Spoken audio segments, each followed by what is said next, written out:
And we're live. We should be live in the building. Shout out to you guys. If you can hear me, give me a thumbs up. Welcome to a special edition of ABL Live. Shout out to you guys who were just here last night. Welcome back. If you're coming here just for the stream, welcome. Welcome. The debate begins at 9 p.m., so we got about 11 minutes or so. I was able to find the stream over on PBS, I believe. Let me see if I can pop it up. There we go. So as soon as the debate begins, we'll be able to watch it for as long as we can. They might try to come in here and do some Google moderation. Oh, you can't show that, all this, that, and the third. If they say for some reason that we cannot show the debate, what I'm going to do is play the audio and it'll be just fine. I have backup sources that we're going to see the debate from. Again, we got about 10 minutes. It's 8:50 p.m. Eastern Standard Time. The debate begins at 9. The debate is being put on by CNN, but they're allowing other networks to simulcast it. They're simulcasting it on Fox, PBS, C-SPAN, et cetera, so on and so forth. What I have right here is a PBS News feed, and it should go ahead and switch to the debate as soon as it begins. Somebody said, "Am I okay? I'm early."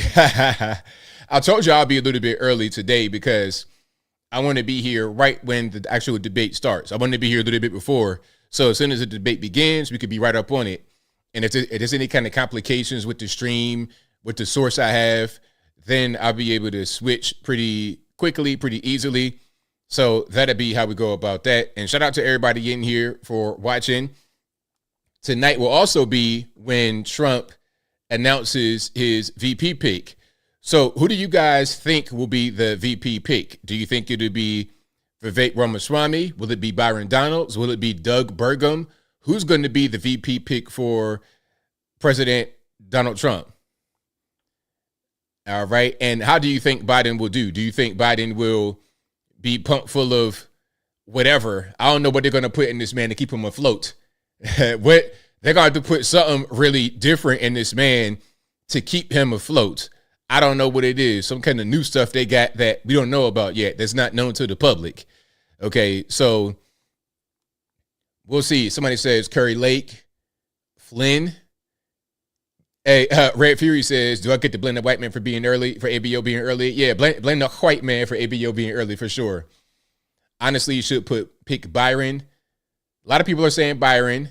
Tucker Carlson would be a big one. Vivek, man, whatever his last name is, you know what I mean? Wakasaki, Waterslide, I don't know. But shout out to Vivek. I like Vivek.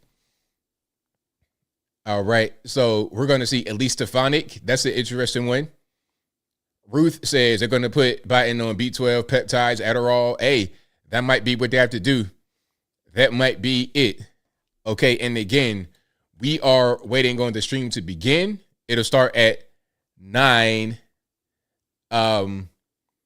p.m. and I have a C-SPAN stream and I got a PBS stream. So either way, we are going to be good. And as a matter of fact, I think what I'm going to do is utilize the C-SPAN stream. And then if that one doesn't really do what I needed to do, I'll do the PBS one. Okay. And again, the debate will start in about 7 minutes and some change. The debate begins at 9 p.m. Eastern. It is 8:53 p.m. Eastern Standard Time. Beck says, hey, ABL, did you know the 2-minute delay? Very slick, CNN. Yeah, we're going to see. After the debate happens, what's going to happen is, well, there's no actual debate happening right now. Somebody said, can I show it? Ain't nothing happening right now. We're not ready for the debate yet. But somebody said, it's quite a few things that are being said here. And thank you guys for joining. I really, really appreciate y'all. If you enjoy what you're hearing so far, if you enjoy the content in general, if you're ready for the debate, please give the video a thumbs up, like the video, share the video, do all that good stuff. That'll help me out tremendously. Okay, let me go ahead and just post that on the Twitter sphere. Let me go ahead and post it on the Facebooks. And again, shout out to you guys for joining. I really, really, really appreciate y'all. For this special edition of ABL Live, We're going to go live in just a few minutes as soon as they go live. As soon as they go live and they come out to the podium or whatever, as soon as they wheel Biden out, however they wheel him out, and they begin, we'll begin. As of right now, they have not started. All right. Let me see. CMH Bullet says Rumble site and app are not working. Hey, man, you know, I like Rumble. I like what they're trying to do over there, but I don't think they're going to be really ready for the they're not really ready for full time for the big time yet. Hold on. Michelle says, hey, ABL, is your comment box going to take up half the screen? If so, I can't watch it with you all. I want full screen. Okay, so the way it's going to look right now, the stream is not on. We're just early. So the way it'll look is like this. All right, so I'll pop it up like that when it's ready. As of right now, they're just doing little preliminary stuff on C-SPAN. They're in the studio talking on C-SPAN. This is not anything to do with the debate quite yet because the debate is not on. But as soon as they go ahead and get rocking, I can see it. I got my dual monitor right here. See, what you see right here on the screen, this man talking with the gray suit and the blue shirt, I can see that right here on my monitor. Okay, and over here, I can see you guys. I got my chat and my streaming software and everything else. Okay, and my camera is right here. So as soon as I see this switch to what it's supposed to be, you guys will see that because I could just switch over to it the same way I do like this. You know, back and forth. It's pretty easy. All right. So you guys will be immediately informed when the debate goes live. But as of right now, we got a little bit of time. But yeah, back to what I was saying about Rumble. I like what they're doing, but they're not quite ready for the big time. But I like what they're doing. I like that they're trying to do something else aside from YouTube, have a little bit of, you know, competition in the system. I like that. But yeah, if you go down at a time like this, that's really a bad thing. Now, hopefully it's not some kind of cyber attack or something that they're facing. Hopefully it's not that.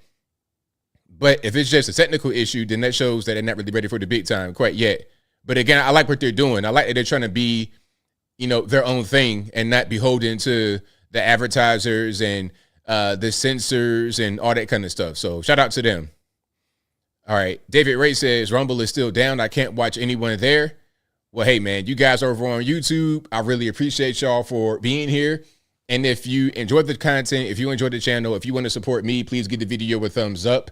Like the video, share the video, do all that good stuff. That'll help me out tremendously. We got about 3 minutes until the debate starts. As soon as the debate starts, I will switch over to the screen right here, and then we can go ahead and get rocking. Uh-oh, we got movement. Why should voters elect? Oh, this is okay.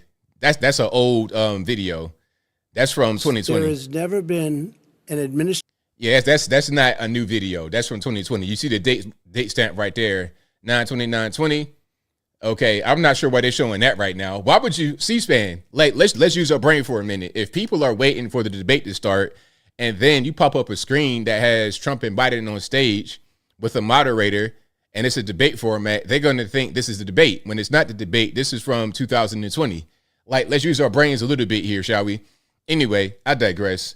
We got about 3 minutes until the actual debate starts. And then as soon as they pop it up, I'll pop it up for you guys and we can go ahead and watch it together. I will keep my commentary to a minimum during the debate because I'm not really trying to interfere. I want the debate to be what it's supposed to be. And then after we get done with the debate, I'll do some commentating and I'll probably do a summary video tomorrow to wrap all my thoughts up about what happened during the debate. I think it's going to be about an hour and a half. So after that's done, then we'll keep it moving from there. All right. And then, of course, I'll be here on Saturday to do the live show so you guys can call in on Saturday, but I probably won't do calls tonight. All right. Serial Spiller says, I'm glad you're streaming the debate, ABL. Miss you in the primaries. Thank you. I appreciate you.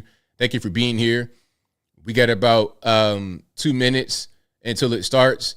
Kyle says, ABL, thoughts on CNN cutting mics? I don't like it. I'm not really a fan of it. I wish they wouldn't do that, but hey, man, it is what it is. I hope they don't abuse it. And if they cut mics and they're not allowing certain things to be said, I think that we'll know about it. You know, Trump will put out a press release. He'll put out an email blast. He'll say, well, they cut my words out here. They cut my words out there. So I think if they do that, that'd just be more reason for people to rally around Trump and push them forward. It's the same thing they did with the whole getting convicted thing. That was a bonanza for fundraising. He had some of the biggest boosts in fundraising ever from that conviction. So if he's going through something like that this time, then that may also work the same way. Now they have they're showing the actual stage here, or the area, I suppose. They got a caller calling. I'm not interested in what the caller is saying. All right, so we're just here waiting. We got about a minute until the actual debate starts. I'm gonna make sure that this stream is caught up and up to date, and making sure that So we're just waiting. I have another stream up, and they are not quite showing the debate quite yet. Shout out to you, No Color Tesla. I appreciate you. Thank you. All right, so we're waiting. We are at 9 p.m. The debate should be happening right now, but it's not quite yet. So we're just waiting. All right, and as soon as they go live, we will be in there. They don't appear to be trying to go live anytime soon.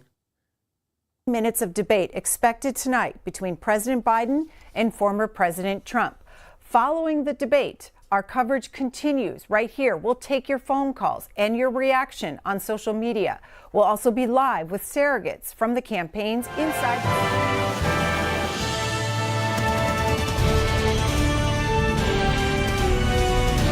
Here we go.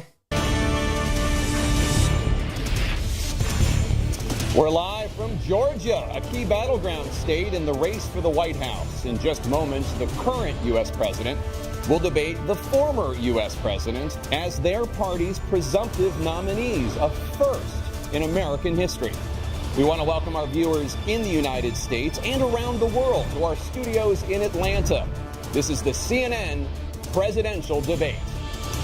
This debate is being produced by CNN and is coming to you live on CNN, CNN International, CNN.com, CNN Max, and CNN Espanol. This is a pivotal moment between President Joe Biden and former President Donald Trump in their rematch for the nation's highest office. Each will make his case to the American people with just over 4 months until Election Day.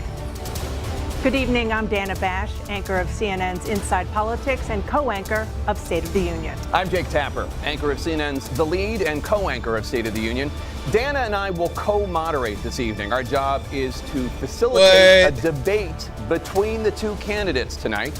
Before we introduce them, we want to share the rules of the debate with the audience at home. Former President Trump will be on the left side of the screen. President Biden will be appearing on the right. A coin toss determined their positions. Each candidate will have 2 minutes to answer a question and 1 minute each for responses and rebuttals. An additional minute for follow-up, clarification, or response is at the moderator's discretion. When it's time for a candidate to speak, his microphone will be turned on and his opponent's microphone will be turned off.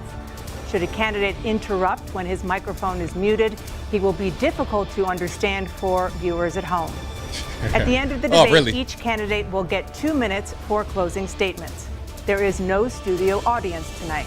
Pre-written notes, props, or contact with campaign staff are not permitted during the debate. By accepting our invitation to debate, both candidates and their campaigns agreed to accept these rules. Now, please welcome the 46th President of the United States, Joe Biden. Folks, how are you? Looking rough. Great to be here. Thank you. Looking rough. And please welcome the 45th President of the United States, Donald Trump. All right. So I'm ready for business. I mean, let's go ahead and get this done. Get this guy out of the way. Gentlemen, thanks so much for being here. Let's begin the debate, and let's start with the issue that voters consistently say is their top concern: the economy. President Biden, inflation has slowed, but prices remain high. Since you took office, the price of essentials has increased. For example, a basket of groceries that cost $100 then now costs more than $120. And typical home prices have jumped more than 30%. What do you say to voters who feel they are worse off under your presidency than they were under President Trump? We got to take a look at what I was left when I became president, what Mr. Trump left me. We had an economy that was in free fall. The pandemic was so badly handled. Many people were dying. All he said was, it's not that serious. Just inject a little bleach into your arm. You'll be all right. The economy collapsed. There were no jobs. Unemployment rate rose to 15%. It was terrible. And so what we had to do is try to put things back together again. And that's exactly what we began to do. We created 15,000 new jobs. We brought out the position where we have 800,000 new manufacturing jobs. But there's more to be done. There's more to be done. Working class people are still in trouble. I come from Scranton, Pennsylvania. I come of a household where the kitchen table, if the things weren't able to be met during the month, it was a problem. Price of eggs, the price of gas, the price of housing, the price of a whole range of things. That's why I'm working so hard to make sure I deal with those problems. And we're going to make sure that we reduce the price of housing. We're going to make sure we build 2 million new units. We're going to make sure we cap rents so corporate greed can't take over. The combination, what I was left with in corporate greed, is the reason why we're in this problem right now. In addition to that, we're in a situation where if you take a look at all that was done in his administration, he didn't do much at all. By the time he left, things were in chaos, literally chaos. And so we put things back together. We created, I said, those jobs. We make sure we had a situation where we brought down the price of prescription drugs, which is a major issue for many people, to $15 for a insulin shot as opposed to $400. No senior has to pay more than $200 for any drug, all the drugs they can include beginning next year. And the situation is and we're going to make that available to everybody, to all Americans. So we're working to bring down the price around the kitchen table, and that's what we're going to get done. Thank you. President Trump? Oh, my God. We had the greatest economy in the history of our country. We have never done so well. Everybody was amazed by it. Other countries were copying us. We got hit with COVID. And when we did, we spent the money necessary so we wouldn't end up in a Great Depression, the likes of which we had in 1929. By the time we finished, so we did a great job. We got a lot of credit for the economy, a lot of credit for the military, and no wars, and so many other things. Everything was rocking good. But the thing we never got the credit for, and we should have, is getting us out of that COVID mess. He created mandates that was a disaster for our country. But other than that, we had given them back a country where the stock market actually was higher than pre-COVID, and nobody thought that was even possible. The only jobs he created are for illegal immigrants and bounce-back jobs, a bounce-back from the COVID. He has not done a good job. He's done a poor job, and inflation's killing our country. It is absolutely killing us. Thank you. President Biden? Well, look, the greatest economy in the world, he's the only one who thinks that, I think. I don't know anybody else who thinks he had the greatest economy in the world. And, you know, the fact of the matter is that we find ourselves in a situation where his economy, he rewarded the wealthy. He had the largest tax cut in American history, $2 trillion. He raised a deficit larger than any president has in any one term. He's the only president other than Herbert Hoover who's lost more jobs than he had when he began, since Herbert Hoover. The idea that he did something that was significant. And the military, you know, when he was president, they were still killing people in Afghanistan. He didn't do anything about that. When he was president, we were still finding ourselves in a position where you had a notion that we were this safe country. The truth is, I'm the only president this century that doesn't have this decade, that doesn't have any troops dying anywhere in the world. Excuse me? Like he did. What? Huh? President Trump, I want to follow up if I can. Am I allowed to respond to him? Well, I'm going Please. to ask you a follow-up. You can do whatever you want with the minute that we give you. I want to follow up. You want to impose a 10% tariff on all goods coming into the U.S. How will you ensure that that doesn't drive prices even higher? It's not going to drive them higher. It's just going to cost countries that have been ripping us off for years, like China and many others, in all fairness to China. It's going to just force them to pay us a lot of money, reduce our deficit tremendously, and give us a lot of power for other things. But he made a statement. The only thing he was right about is I gave you the largest tax cut in history. I also gave you the largest regulation cut in history. That's why we had all the jobs. And the jobs went down, and then they bounced back, and he's taking credit for bounce-back jobs. You can't do that. He also said he inherited 9% inflation. No, he inherited almost no inflation, and it stayed that way for 14 months. And then it blew up under his leadership because they spent money like a bunch of people that didn't know what they were doing, and they don't know what they were doing. It was the worst, probably the worst administration in history. There's never been. And as far as Afghanistan is concerned, I was getting out of Afghanistan, but we were getting out with dignity, with strength, with power. He got out. It was the most embarrassing day in the history of our country's life. Yes. President Trump, over the last 8 years, under both of your administrations, the national debt soared to record highs. And according to a new nonpartisan analysis, President Trump, your administration approved $8.4 trillion in new debt, while so far, President Biden, you've approved $4.3 trillion in new debt. So, former President Trump, many of the tax cuts that you signed into law are set to expire next year. You want to extend them and go even further, you say. With the U.S. facing trillion-dollar deficits and record debt, why should top earners and corporations pay even less in taxes than they do now? Because the tax cuts spurred the greatest economy that we've ever seen just prior to COVID. And even after COVID, it was so strong that we were able to get through COVID much better than just about any other country. But we spurred, that tax spurred. Now, when we cut the taxes, as an example, the corporate tax was cut down to 21% from 39%, plus beyond that. We took in more revenue with much less tax, and companies were bringing back trillions of dollars back into our country.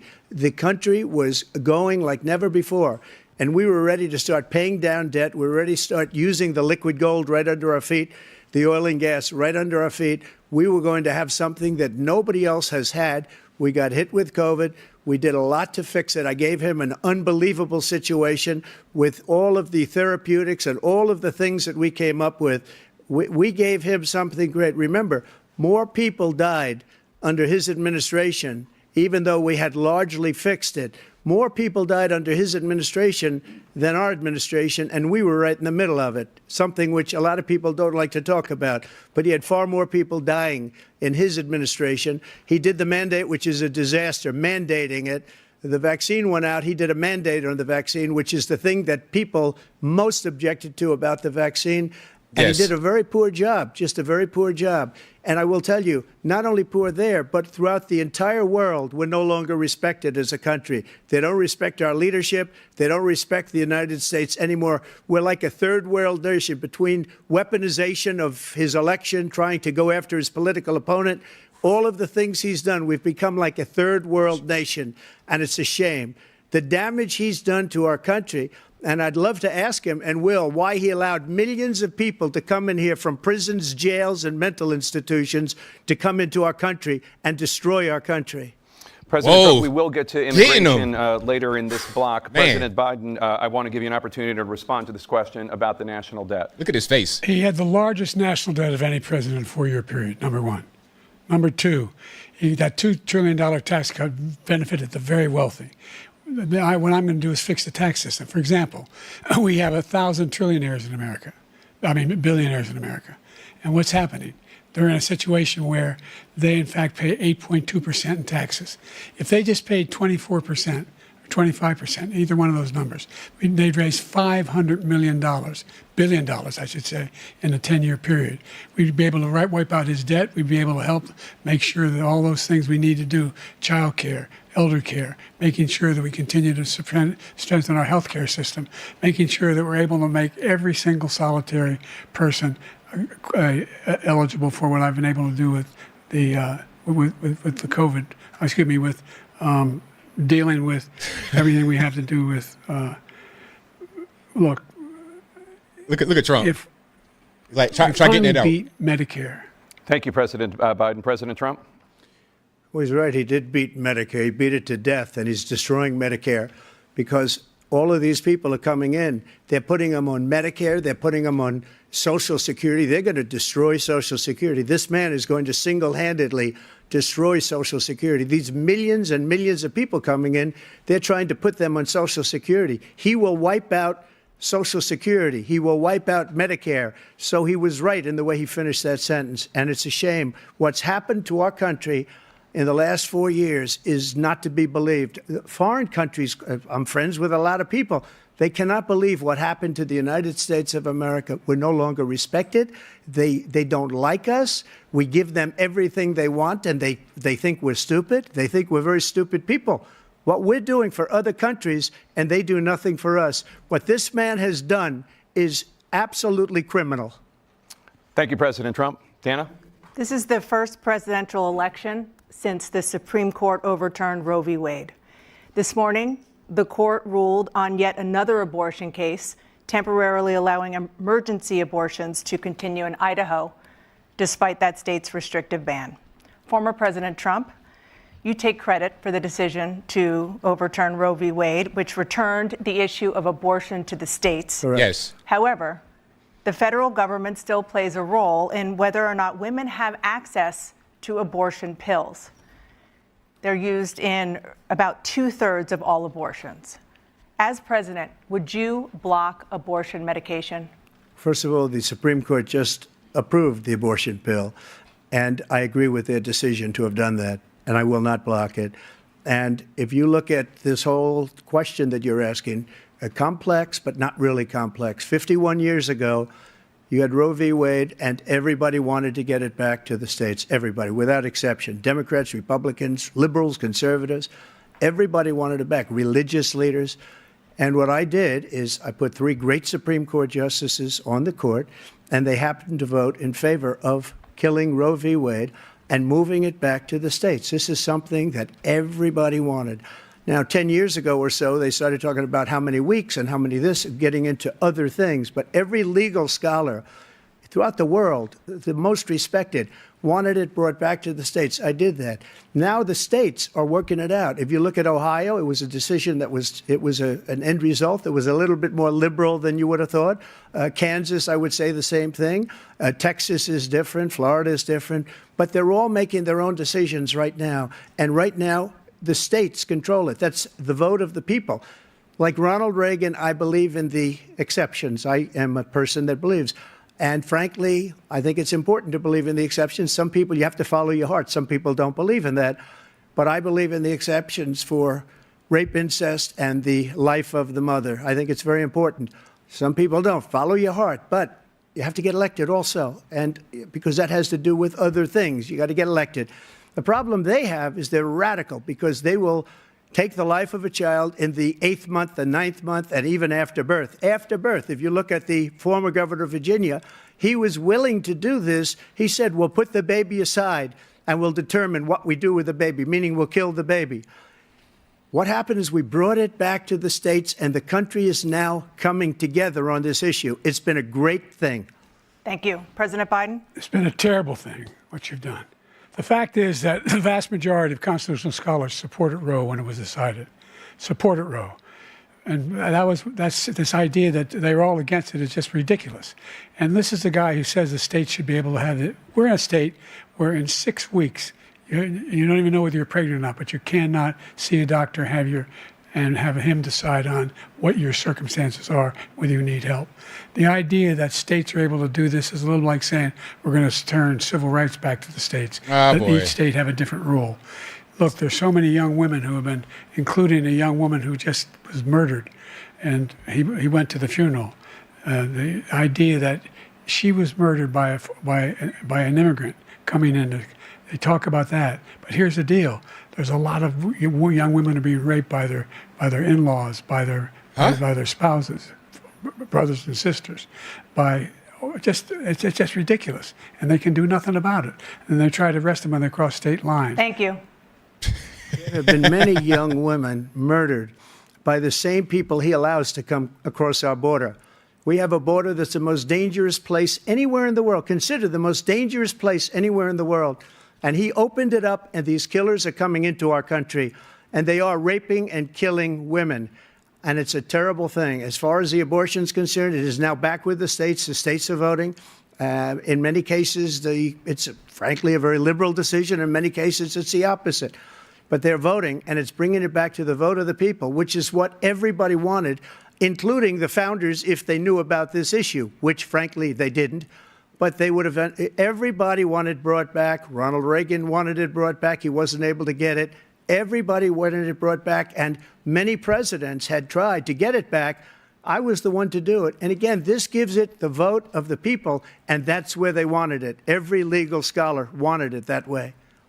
Staying on the topic of abortion, President Biden, 7 states, I'll let you do that. This is the same topic. 7 states have no legal restrictions on how far into a pregnancy a woman can obtain an abortion.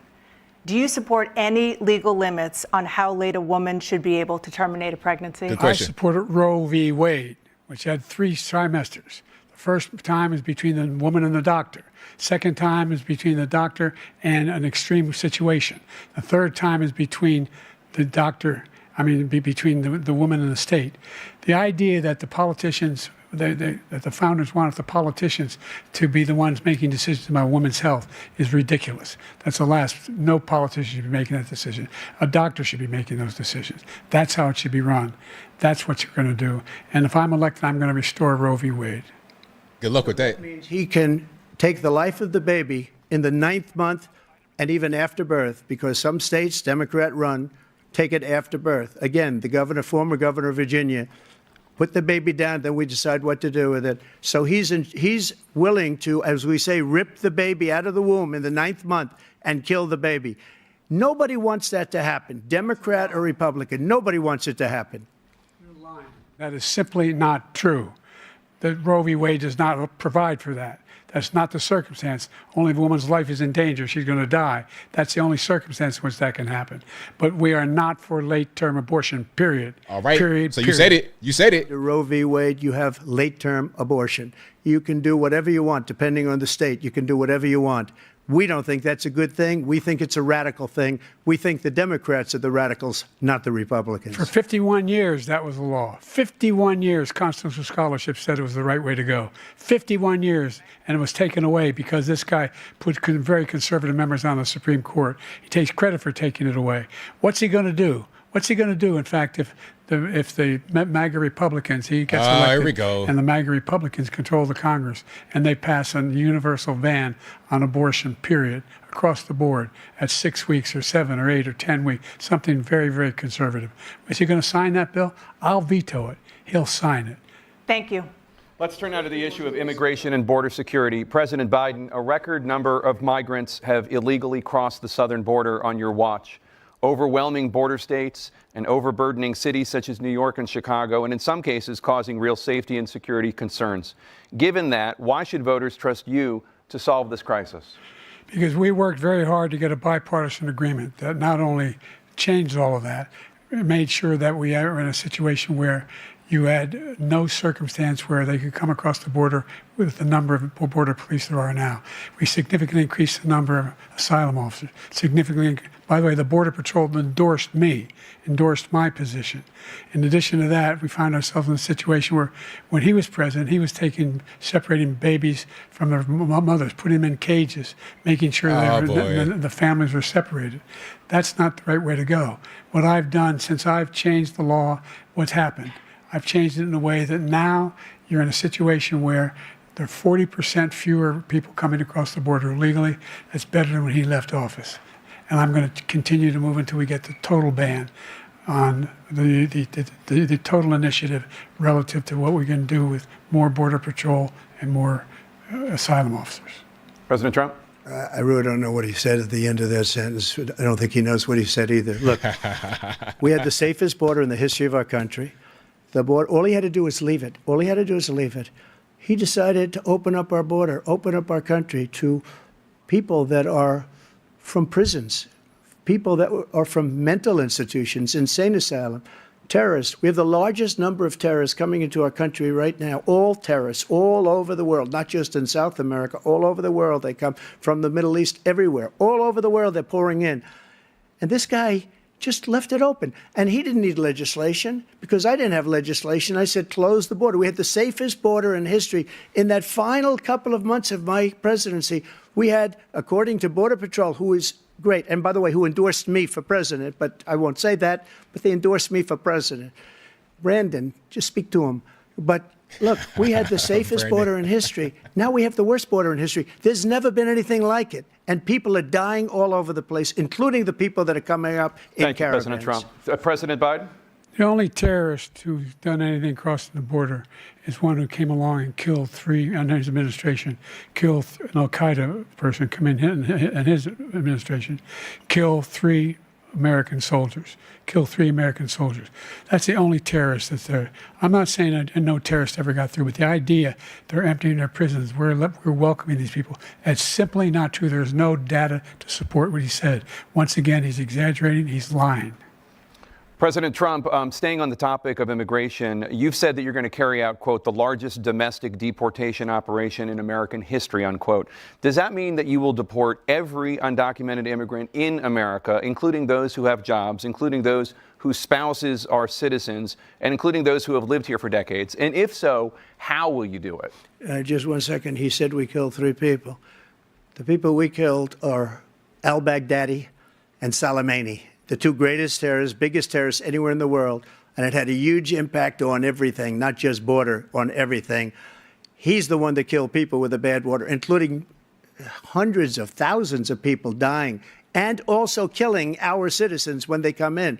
We are living right now in a rat's nest. They're killing our people in New York, in California, in every state in the union, because we don't have borders anymore. Every state is now a border.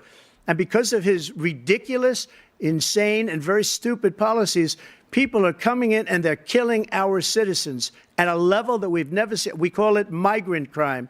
I call it Biden migrant crime. They're killing our citizens at a level that we've never seen before. And you're reading it like these 3 incredible young girls over the last few days.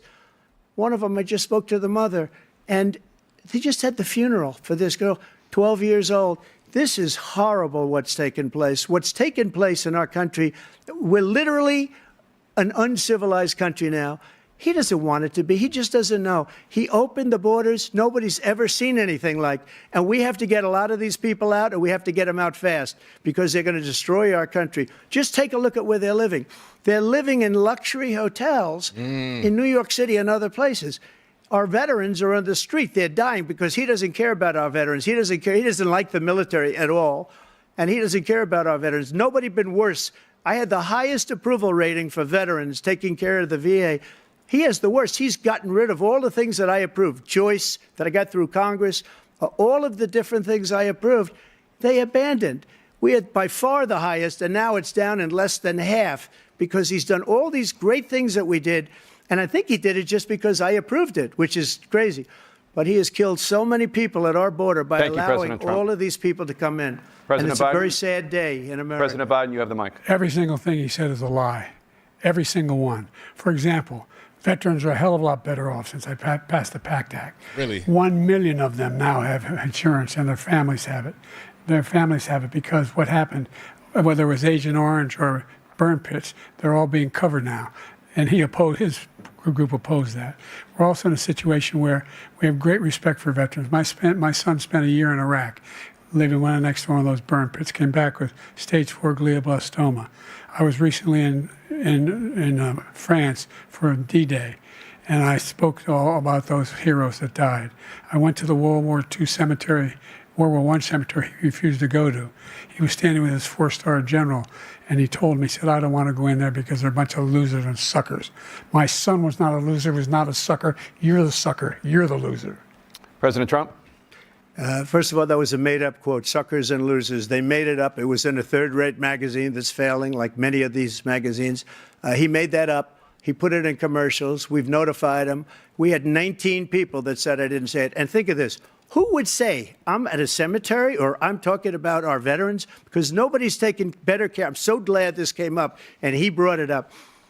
There's nobody that's taken better care of our soldiers than I have. To think that I would, in front of generals and others, say suckers and losers. We have 19 people that said it was never said by me. It was made up by him, just like Russia was made up, just like the 51 intelligence agents are made up. Just like the new thing with the 16 economists are talking, it's the same thing. 51 intelligence agents said that the laptop was Russia disinformation. It wasn't. That came from his son, Hunter. It wasn't Russia disinformation. He made up the suckers and losers, so he should apologize to me right now. 4-star general standing to your side who was on your staff who said you said it, period. That's number one. And number two, the idea that I have to apologize to you for anything along the line. We've done more for veterans than any president has in American history. and they now are in their family. The only sacred obligation we have as a country is to care for our veterans when they come home and their families and equip them when they go to war. That's what we're doing. That's what the VA is doing now. They're doing more for veterans than ever before in our history.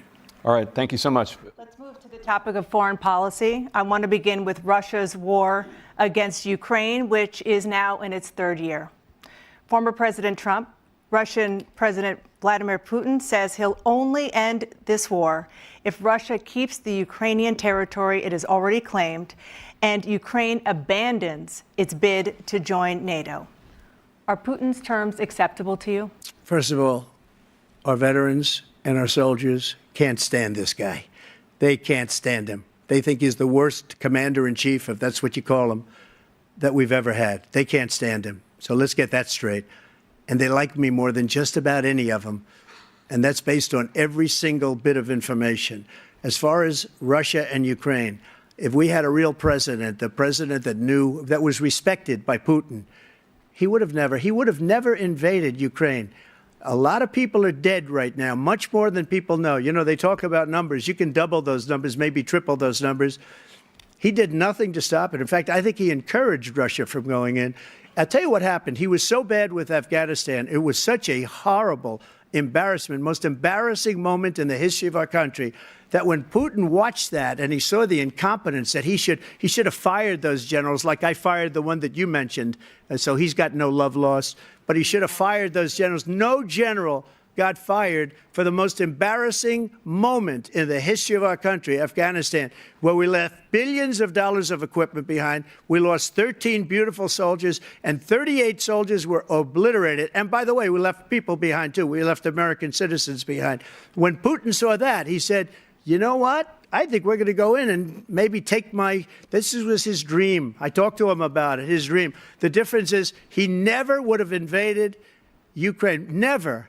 Just like Israel would have never been invaded in a million years by Hamas. You know why? Because Iran was broke with me. I wouldn't let anybody do business with them. They ran out of money. They were broke. They had no money for Hamas. They had no money for anything, no money for terror. That's why you had no terror at all during my administration. This place, the whole world is blowing up under him.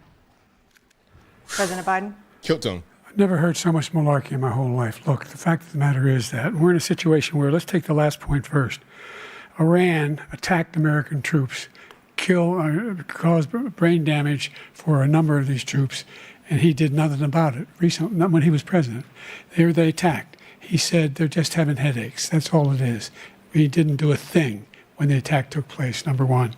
Number two, we got over 100,000 Americans and others out of Afghanistan during that airlift.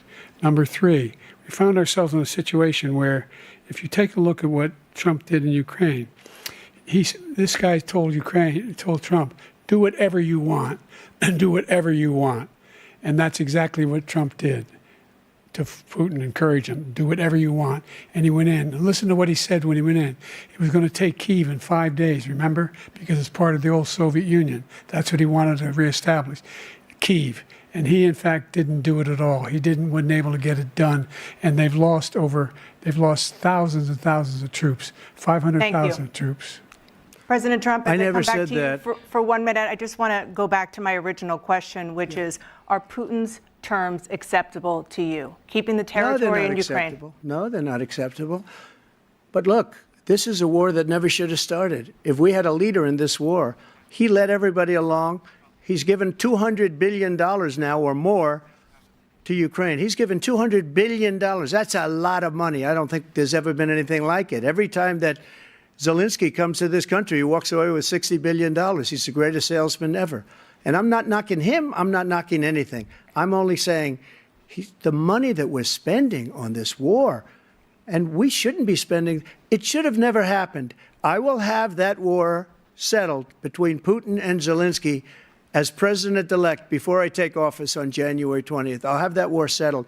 People being killed so needlessly, so stupidly, and I will get it settled, and I'll get it settled fast before I take office. President Biden, you have a minute. The fact is that Putin is a war criminal.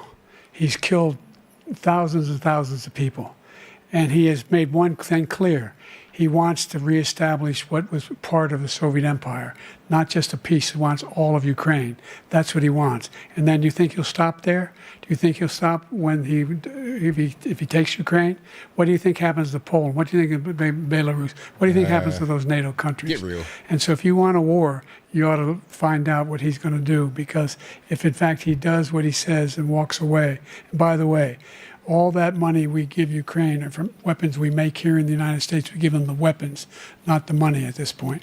And our NATO allies have produced as much funding for Ukraine as we have.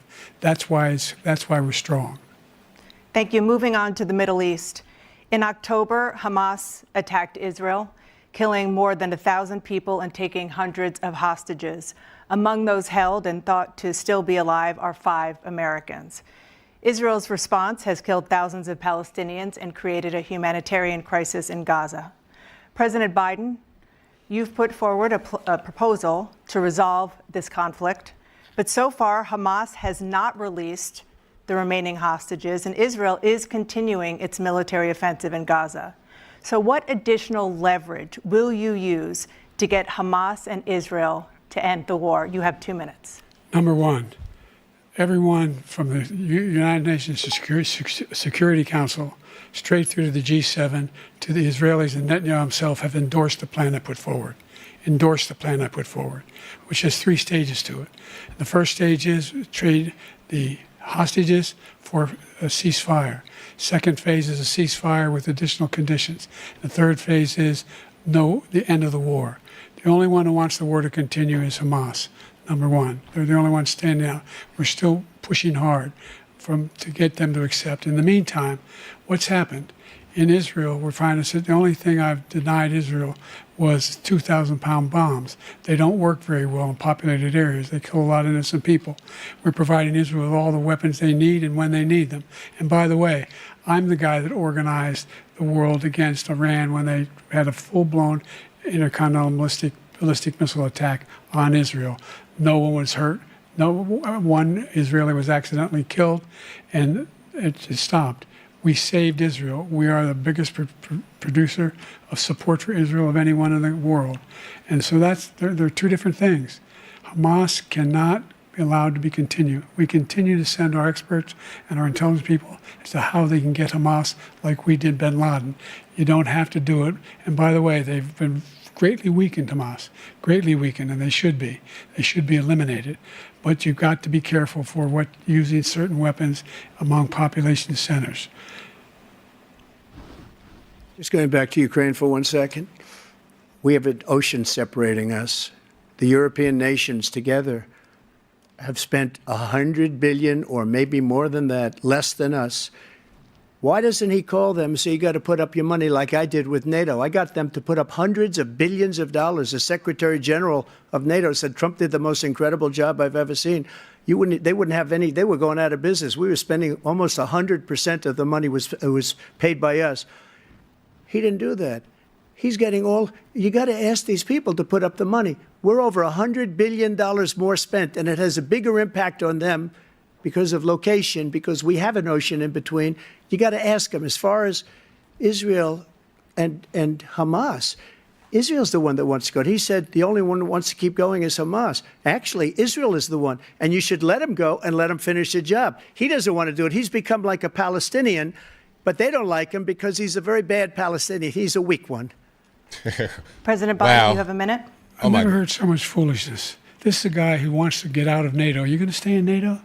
He's going to pull out of NATO. The idea that we have, our strength lies in our alliances as well. It may be a big ocean, but we're ever able to avoid a war in Europe, a major war in Europe? What happens if, in fact, you have Putin continue to go into NATO? We have an Article 5 agreement. Attack on one is attack on all. You want to start the nuclear war he keeps talking about, go ahead. Let Putin go in and control Ukraine and then move on to Poland and other places. See what happens then. He has no idea what the hell he's talking about. And by the way, I got 50 other nations around the world to support Ukraine, including Japan and South Korea, because they understand that this kind of dislocation has a serious threat to the whole world peace. No major war in Europe has ever been able to be contained just to Europe. President Trump, just to follow up, would you support the creation of an independent Palestinian state in order to achieve peace in the region? I'd have to see. But before we do that, the problem we have is that we spend all the money. So they kill us on trade. I made great trade deals with the European nations because if you add them up, they're about the same size economically. Their economy is about the same size as the United States. And they were no cars, they don't want anything that we have. But we're supposed to take their cars, their food, their everything, their agriculture. I changed that. But the big thing I changed is they don't want to pay.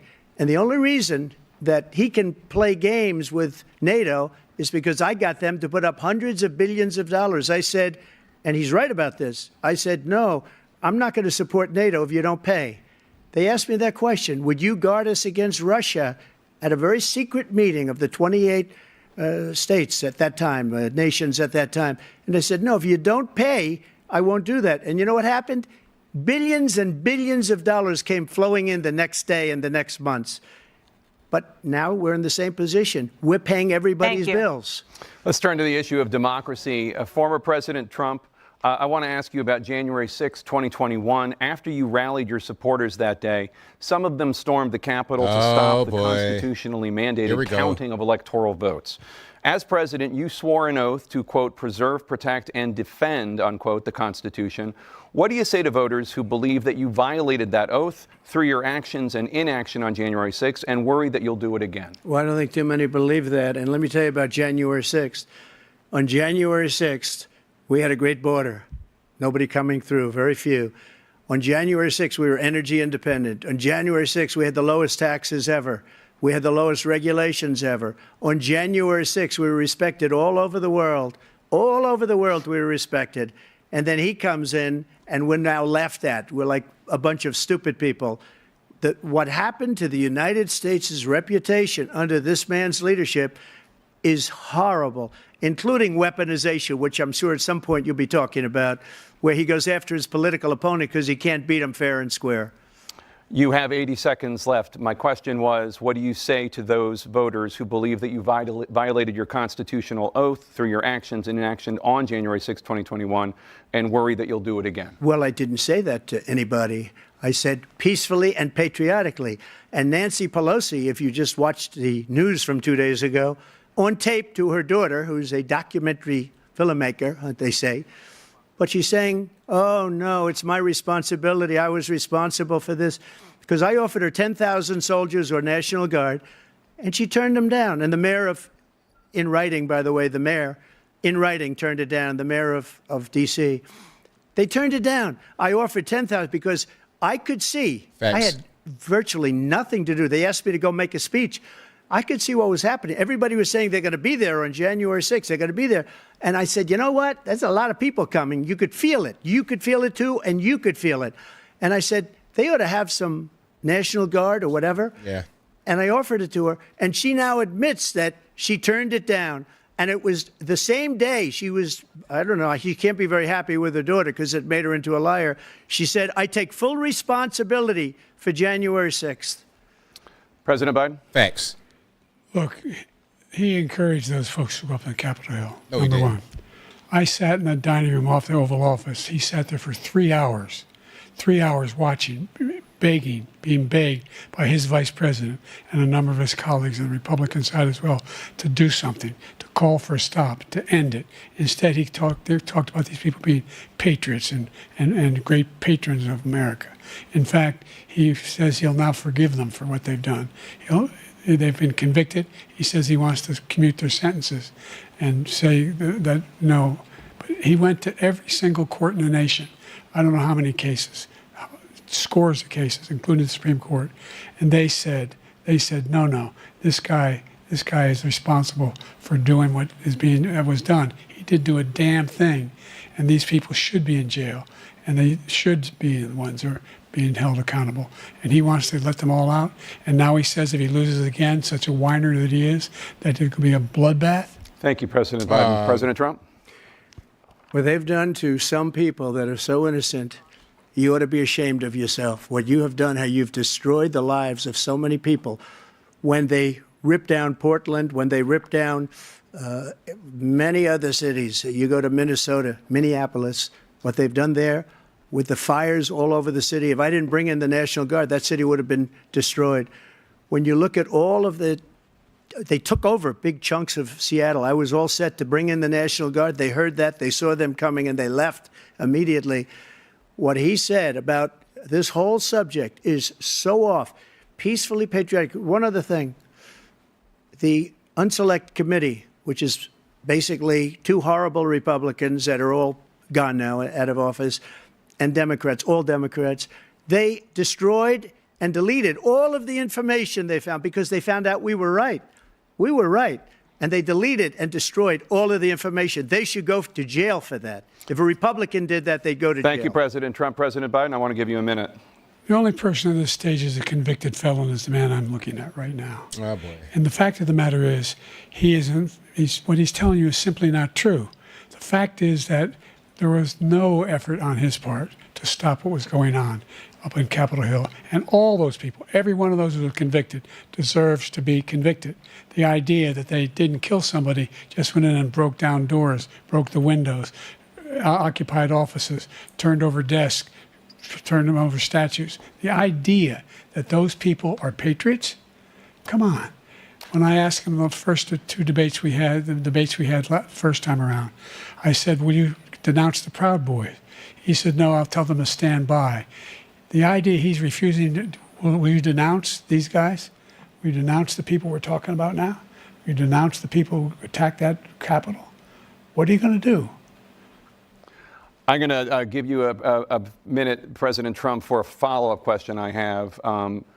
After a jury convicted you of 34 felonies last month, you said if reelected, you would, quote, have every right to go after, unquote, your political opponents. You just talked about members of the Select Committee on January 6th going to jail. Your main political opponent is standing on stage with you tonight. Can you clarify exactly what it means about you feeling you have every right to go after your political opponents? Well, I said my retribution is going to be success. We're going to make this country successful again, because right now it's a failing nation. My retribution is going to be success. But when he talks about a convicted felon, his son is a convicted felon at a very high level. His son is convicted, going to be convicted probably numerous other times. Should have been convicted before, but his Justice Department let the statute of limitations lapse on the most important things.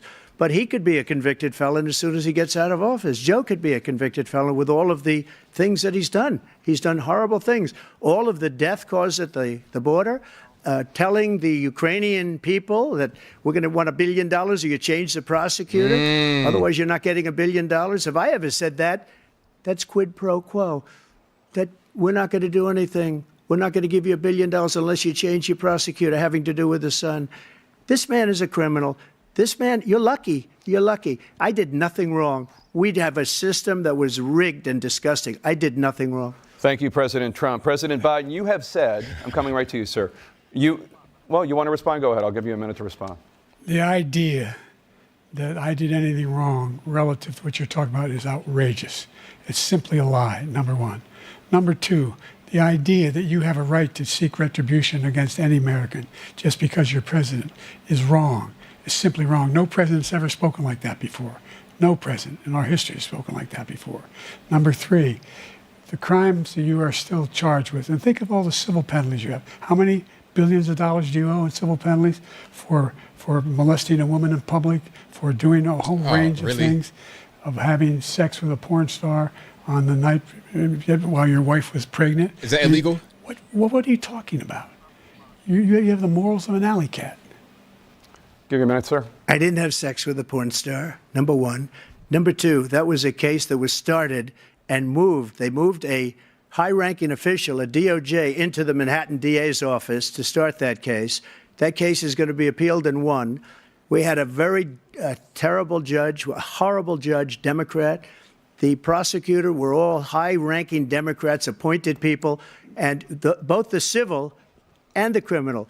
He basically went after his political opponent because he thought it was going to damage me. But when the public found out about these cases, because they understand it better than he does, he has no idea what these cases are. But when they found out about these cases, you know what they did?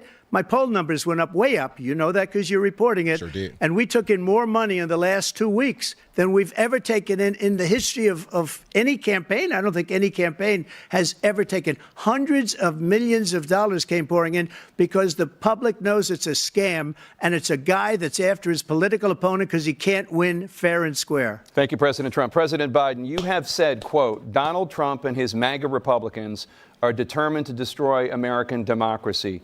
Do you believe that the tens of millions of Americans who are likely to vote for President Trump will be voting against American democracy? The more they know about what he's done, yes. The more they know about what he's done. And there's a lot more coming. He's got a lot of cases down the road coming around.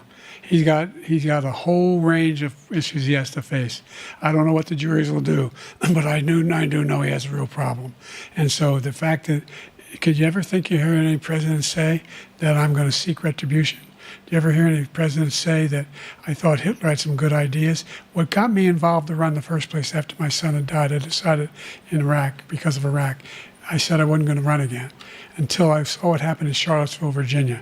People coming out of the woods carrying swastikas on torches, and singing the same anti-Semitic bile they sang when back in Germany. And the young woman got killed. I spoke to the mother, and they asked him, they said, what do you think of those people? The ones who got killed, the one who tried to stop it, and the ones, he said, I think they're fine people on both sides. What American president would ever say, really? Nazis coming out of fields, carrying torches, singing the same anti-Semitic bile, carrying swastikas, were fine people? This is a guy who says Hitler's done some good things. I'd like to know what they are. The good things Hitler's done, that's what he said. This guy has no sense of American democracy. President Trump. Jake, both of you know that story has been totally wiped out because when you see the sentence, it said 100% exoneration on this. So he just keeps it going. He says he ran because of Charlottesville. He didn't run because of Charlottesville. He ran because it was his last chance. He's not equipped to be president. You know it, and I know it. It's ridiculous. We have a debate. We're trying to justify his presidency. His presidency, he's without question, the worst president, the worst presidency in the history of our country. We shouldn't be having a debate about it. There's nothing to debate. He made up the Charlottesville story, and you'll see it's debunked all over the place. Every reasonable anchor has debunked it. And just the other day, it came out where it was fully debunked. It's a nonsense story. He knows that, and he didn't run because of Charlottesville. He used that as an excuse to run. President Biden. And debunked. It happened. All you have to do is listen to what was said at the time. And the idea that somehow that's the only reason I ran because I was worried a guy like this guy could get elected. If he thought they were good people coming out of that forest, carrying those woods, carrying those torches, then he didn't deserve to be president. Didn't deserve to be president at all. And the idea that he's talking about all this being fabricated, we saw with our own eyes. We saw what happened on January 6th. We saw the people breaking through the windows. We saw people occupying his own vice president. Look, there's a reason why 40 of his 44 top cabinet officers refused to endorse him this time. His vice president hasn't endorsed him this time. So why? Why? They know him well. They serve with him. Why are they not endorsing him? Thank you, President Biden. We're going to be right back with more from the CNN presidential debate. All right, so there we have it. We got a little break here. We're almost at the 1 hour mark. We're about 52 minutes in. Shout out to Atlanta, one of my favorite cities in the world. We got a little break here. So there's a lot going on. Already, Biden looked terrible when he came out. He looked ridiculous, like a sack of laundry. He looked very tired, like he had been asleep for about a week in a cryo chamber, and they woke him up, and he still needs some more sleep. Trump, on the other hand, looks very good. He looks poised. He sounds great. He's concise with his responses. This is a good format. I thought it was going to be a bunch of mics getting cut off and whatnot, a hostile environment, but he's doing very good. I like the answers to the questions. The whole thing about bringing up Charlottesville and whatnot, ridiculous. It's like he's operating on an old debate strategy from about 3 to 4 years ago. It's obvious they told him to just say that whenever he says anything, that he's a liar. After everything, I've never heard such malarkey. I've never heard so many lies. That's the obvious strategy. And they got him basically reciting certain lines in his head. If I didn't know any better, I would say he already got the questions and he rehearsed what the answers are going to be. So then when they ask him a question, he just goes back to what he had rehearsed and is barely able to get it out. Okay, I'm a stutterer as well, but I'm not going to be stammering and stammering like that on stage. At a certain point, that's called that you're tired. Your mind is not really focused, because if your mind is not focused and if you're tired, that's going to impact your speech. And of course, this man is old as dirt, old as time, old as sun, moon, and stars, old as the very first pair of shoes to ever be worn by man. He is old. You're talking about the Jurassic Park era, old. Jumanji, going back in time, old. He's old. And it's okay to be old, because we all at a certain point have to get old. I understand that fact 100%. But maybe if you are Father Time himself, you shouldn't be out here trying to be the president again. Just maybe. That's what I'm thinking. But again, you guys, right now we got a little break in the action.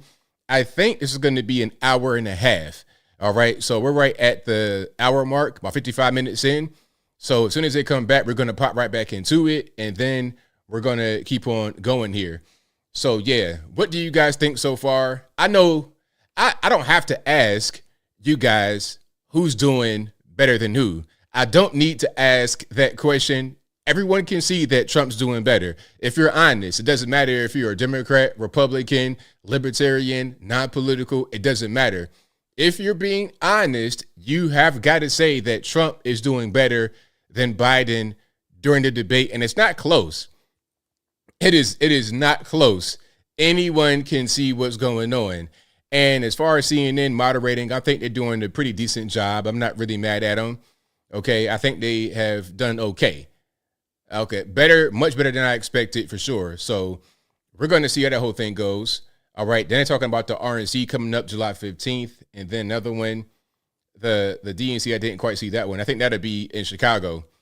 Yeah, DNC is going to be in Chicago this year. That's why the mayor, Mr. Minnie Frohawk himself, wants to have the ShotSpotter technology on until then. Between President Biden.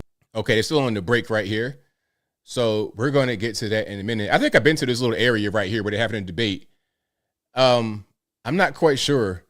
It looks like that might be GSU. I don't know where that is. Welcome back to the CNN presidential debate live from Georgia. Let's talk about persistent challenges you both faced in your first terms, and you'd certainly face again in a second term. President Biden, while black unemployment dropped to a record low under your presidency, black families still earn far less than white families. Oh, boy. Black mothers are still 3 times more likely to die from pregnancy-related causes, and black Americans are imprisoned at 5 times the rate of white Americans.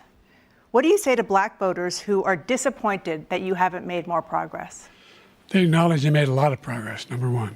The fact of the matter is there's more small black businesses that have been started than any time in history. Number two, the wages of black unemployment is the lowest level it's been in a long, long time. Number three, we're providing housing for black Americans and dealing with the segregation that exists among these corporations that collude to keep people out of their houses. And in addition to that, we find that the impact on the choice that black families have to make relative to child care is incredibly difficult. When we did the first major piece of legislation in the past, I was able to reduce black child care costs. I cut them in half. We got to make sure we provide for child care costs. We got to make sure, because when you provide those child care protections, you increase economic growth because more people can be in the job market. So there's more to be done, considerably more to be done. But we've done a great deal so far, and I'm not letting up, and they know it. You have 49 seconds left. What do you say to black voters who are disappointed with the progress so far? I say I don't blame them for being disappointed. Inflation is still hurting them badly.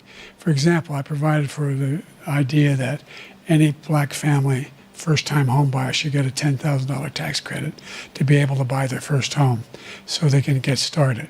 I made sure that we're in a situation where all those black families and those black individuals who had to take out student loans that were ballooning, that if they were engaged in nursing, doctor, and anything having to do with volunteerism, oh my goodness, if they paid their bills for 10 years on their student debt, all the rest is forgiven after 10 years.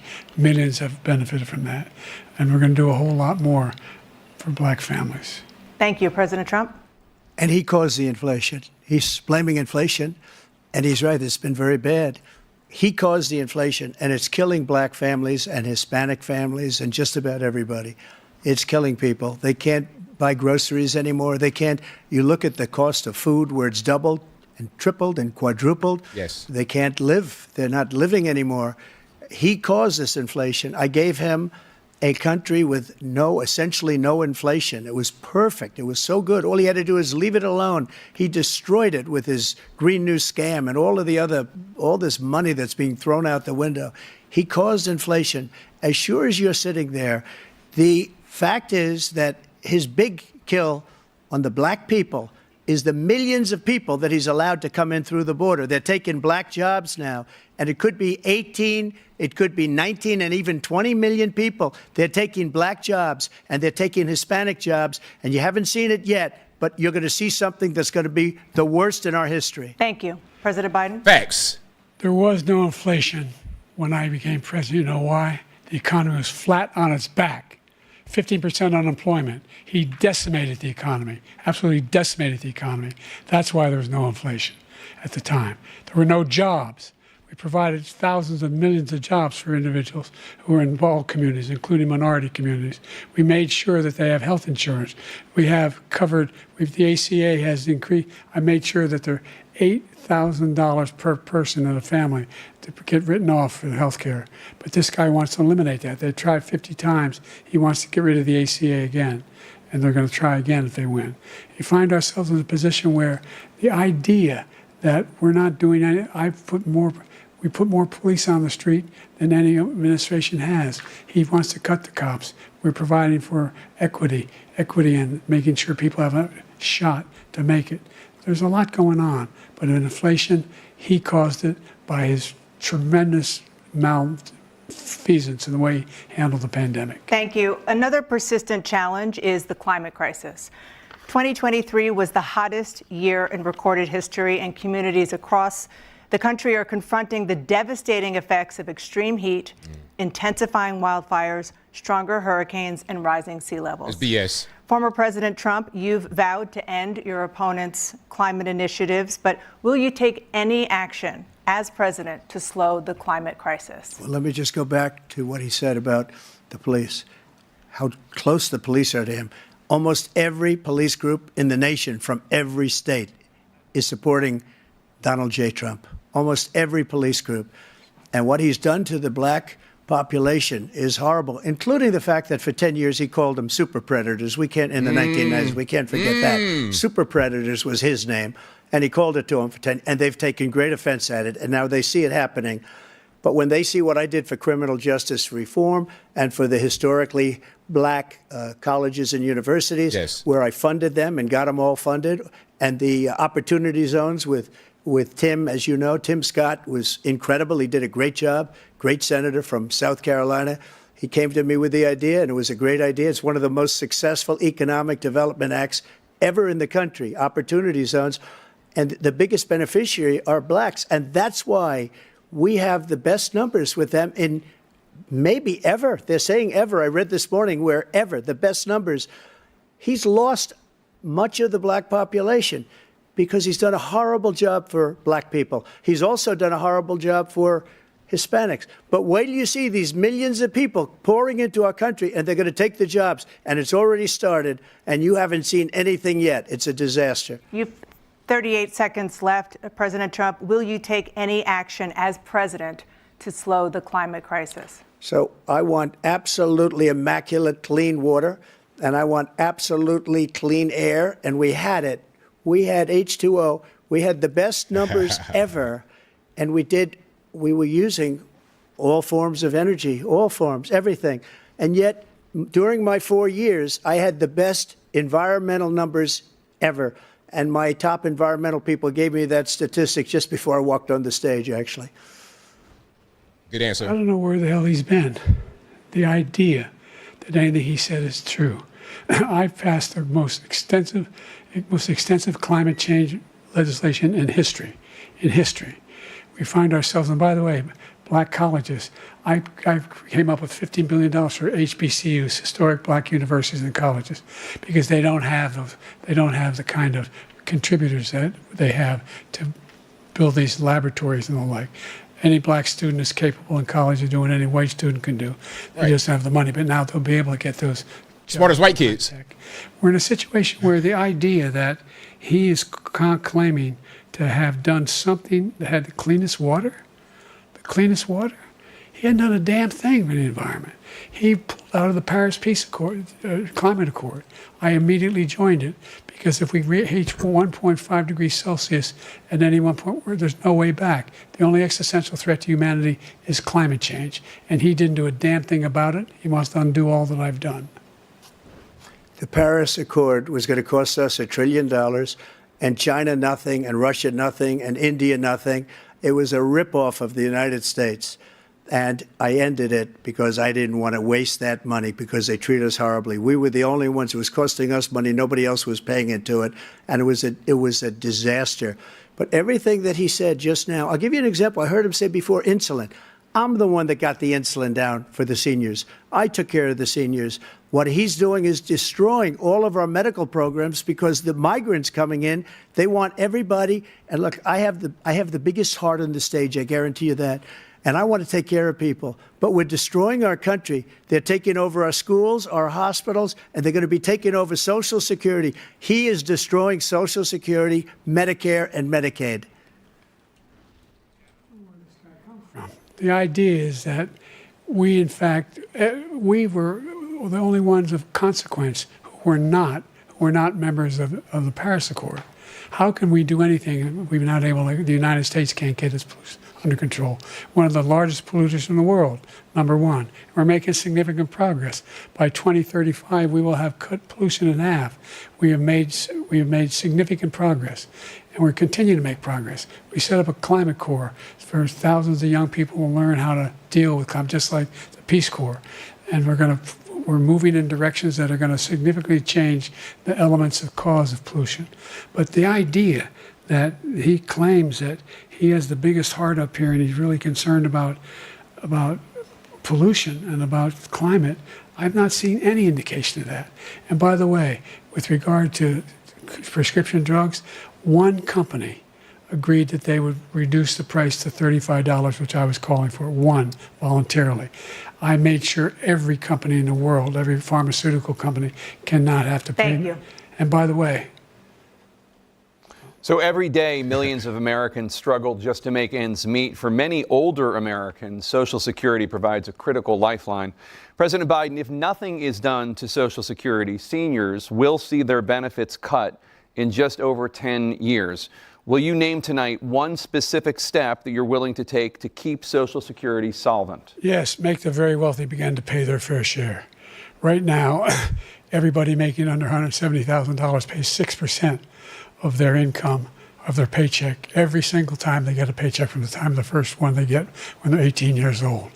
The idea that they're going to, I'm proposing that everybody, the millionaires pay 1%. 1%. So no one I would not raise the cost of Social Security for anybody under $400,000. After that, I began to make the wealthy begin to pay their fair share by increasing from 1% beyond to be able to guarantee the program for life.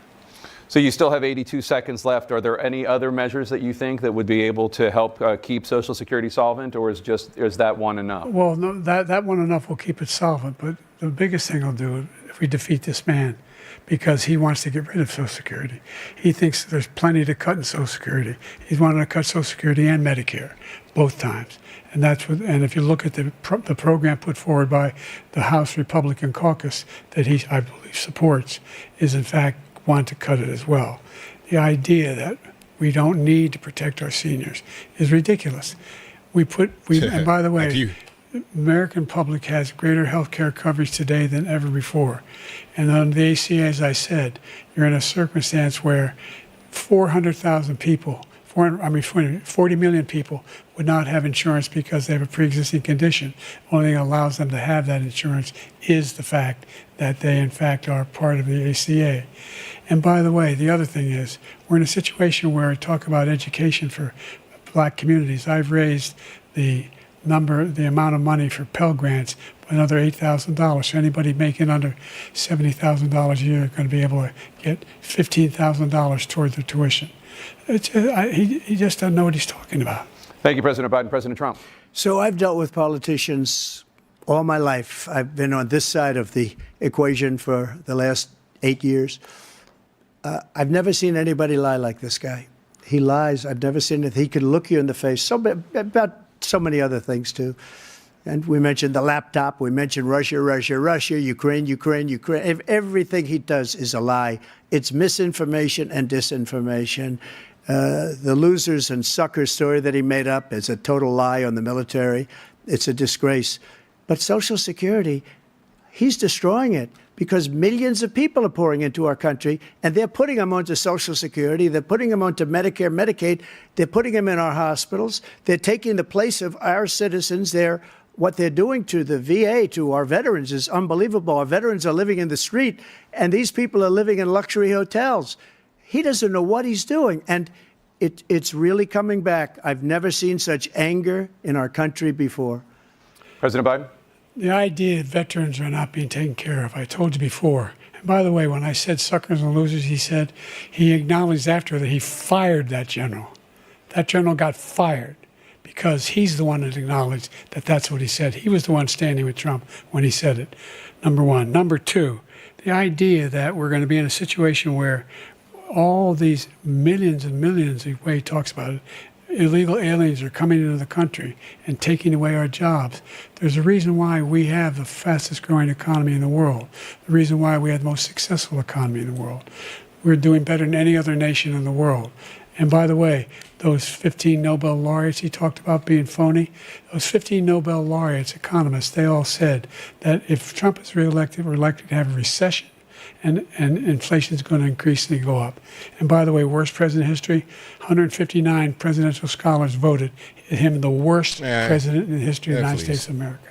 President Biden, thank you so much. Let's turn to the cost of child care, which many American families struggle to afford. President Trump, both you and President Biden have tried to address this issue, but the average cost of child care in this country has risen to more than $11,000 a year per child. For many families, the cost of child care for 2 children is more than their rent. In your second term, what would you do to make child care more affordable? Just to go back, the general got fired because he was no good. And if he said that, that's why he made it up. But we have 19 people that said I didn't say it, and they're very highly respected, much more so than him. The other thing is, he doesn't fire people. He never fired people. I've never seen him fire anybody. I did fire a lot. I fired Comey because he was no good. I fired a lot of the top people at the FBI, drained the swamp. They were no good. Not easy to fire people. You'd pay a price for it, but they were no good. I inherited these people. I didn't put them there. I didn't put Comey there. He was no good. I fired him. This guy hasn't fired anybody. He never fires. He should have fired every military man that was involved with that the Afghanistan horror show, the most embarrassing moment in the history of our country. He didn't fire. Did you fire anybody? Did you fire anybody that's on the border that's allowed us to have the worst border in the history of the world? Did anybody get fired for allowing 18 million people, many from prisons, many from mental institutions? Did you fire anybody that allowed our country to be destroyed? Joe, our country is being destroyed as you and I sit up here and waste a lot of time on this debate. This shouldn't be a debate. He is the worst president. He just said about me because I said it.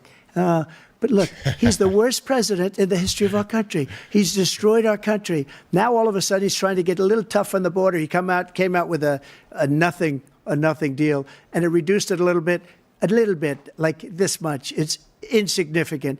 He wants open borders. He wants our country to either be destroyed or he wants to pick up those people as voters. And I don't think we just can't let it happen. If he wins this election, our country doesn't have a chance, not even a chance, of coming out of this rut. We probably won't have a country left anymore. That's how bad it is. He is the worst in history by far. Thank you, President Trump. President Biden? We're the most admired country in the world. We're the United States of America. There's nothing beyond our capacity. We have the finest military in the history of the world, the finest in the history of the world. No one thinks we're weak. No one wants to screw around with us. Nobody. Number one. Number two, the idea that we're talking about worst presidents. I wasn't joking. Look it up. Go online. 159 or 58, don't hold me the exact number, presidential historians. They've had meetings and they voted who's the worst president in American history. One through best to worst. They said he was the worst in all of American history. That's a fact. That's not conjecture. He can argue they're wrong, but that's what they voted. The idea that he is doing anything to deal with child care, he did virtually nothing to child care. We should significantly increase the child care tax credit. We should significantly increase the availability of women and men or single parents to be able to go back to work. And we should encourage businesses to have. Thank you, President Biden. Facilities. President Trump, the question was about what would you do to make child care more affordable, if you want to take your minute. Just so you understand, we have polling, we have other things that they rate him the worst because what he's done is so bad. And they rate me, I'll show you, I will show you. And they rate me one of the best, okay? And if I'm given another 4 years, I will be the best. I think I'll be the best. Nobody's ever created an economy like us. Nobody ever cut taxes like us. He's the only one I know. He wants to raise your taxes by 4 times. He wants to raise everybody's taxes by 4 times. He wants the Trump tax cuts to expire. So everybody, including the two of you, are going to pay 4 to 5 times. Nobody ever heard of this before. All my life, I'd grow up and I'd see politicians talking about cutting taxes. When we cut taxes, as I said, we did more business. Apple and all these companies, they were bringing money back into our country. The worst president in history by far, and everybody knows it. President Biden? Look, the fact of the matter is that he's dead wrong about, he's increased the tariff, he will increase the taxes on middle-class people. I said I'd never raise the tax on anybody making less than $400,000. I didn't. But this tariff is 10% tariffs. Everything coming into the country, you know what the economists say? That's going to cost the average American $2,500 a year more because they're going to have to pay the difference in food and all the things that were imported. Number two, he's in a situation where he talks about how he has not raised, he's somehow helped the middle class. The middle class have been devastated by you. Now you want a new tax cut of $5 trillion over the next 10 years, which is going to fundamentally bankrupt the country. You had the largest deficit of any president in American history, number one. Number two, you have not, in fact, made any contact, any progress with China. We are the lowest trade deficit with China since 2010. Thank you, President Biden. You lost Thank you, President Biden. Let's discuss an epidemic impacting millions of Americans that both of you have made a top priority in your first term, the opioid crisis. And for both of you, the number of overdose deaths in this country has gone up. Under your term, it went up. Under your term, it has gone up. Former President Trump, despite the efforts that both of you have made, more than 100,000 Americans are dying from overdoses every year, primarily from fentanyl and other opioids. What will you do to help Americans right now in the throes of addiction who are struggling to get the treatment they need? To finish up, we now have the largest deficit in the history of our country under this guy. We have the largest deficit with China. He gets paid by China. He's a Manchurian candidate. He gets money from China. So I think he's afraid to deal with them or something. But do you notice he never took out my tariffs because we bring in so much money with the tariffs that I imposed on China. He never took them away. He can't because it's too much money. It's tremendous. And we saved our steel industries, and there was more to come, but he hasn't done that. But he hasn't cut the tariffs because he can't, because it's too much money. But he's got the largest deficit in the history of our country, and he's got the worst situation with China. China's going to own us if you keep allowing them to do what they're doing to us as a country. They are killing us as a country, Joe, and you can't let that happen. You're destroying our country. So, President Trump, you have 67 seconds left. The question was, what are you going to do to help Americans in the throes of addiction right now who are struggling to get the treatment they need? Jake, we were doing very well at addiction until the COVID came along. We had the 2.5, almost 3 years of like nobody's ever had before, any country, in every way. And then we had to get tough. And it was the drugs pouring across the border it started to increase. We got great equipment. We bought the certain dog that's the most incredible thing that you've ever seen, the way they can spot it. We did a lot, and we were getting very low numbers, very, very low numbers. Then he came along. The numbers, have you seen the numbers now? It's not only the 18 million people that I believe is even low because the gotaways, they don't even talk about gotaways. But the numbers of the amount of drugs and human trafficking in women coming across our border, the worst thing I've ever seen, at numbers that nobody's ever seen under him because the border's so bad. But the number of drugs coming across our border now is the largest we've ever had by far. Good answer. President Trump, thank you. President Biden? Fentanyl and the byproducts of fentanyl went down for a while. And I wanted to make sure we use the machinery that can detect fentanyl, these big machines that roll over everything that comes across the border. And it costs a lot of money. That was part of this deal we put together, this bipartisan deal. More fentanyl machines, more be able to detect drugs, more numbers of agents, more numbers of all the people at the border. And when we had that deal done, he called his Republican colleagues, said, don't do it. It's going to hurt me politically. No, he never argued it's not a good bill. It's a really good bill. We need those machines. We need those machines.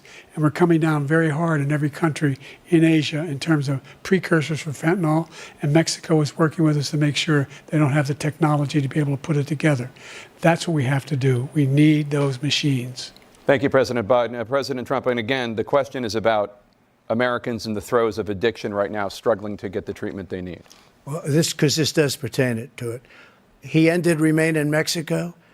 He ended catch and release. I made it catch and release in Mexico, not catch and release here. We had so many things that we had done, hard negotiations with Mexico, and I got it all for nothing.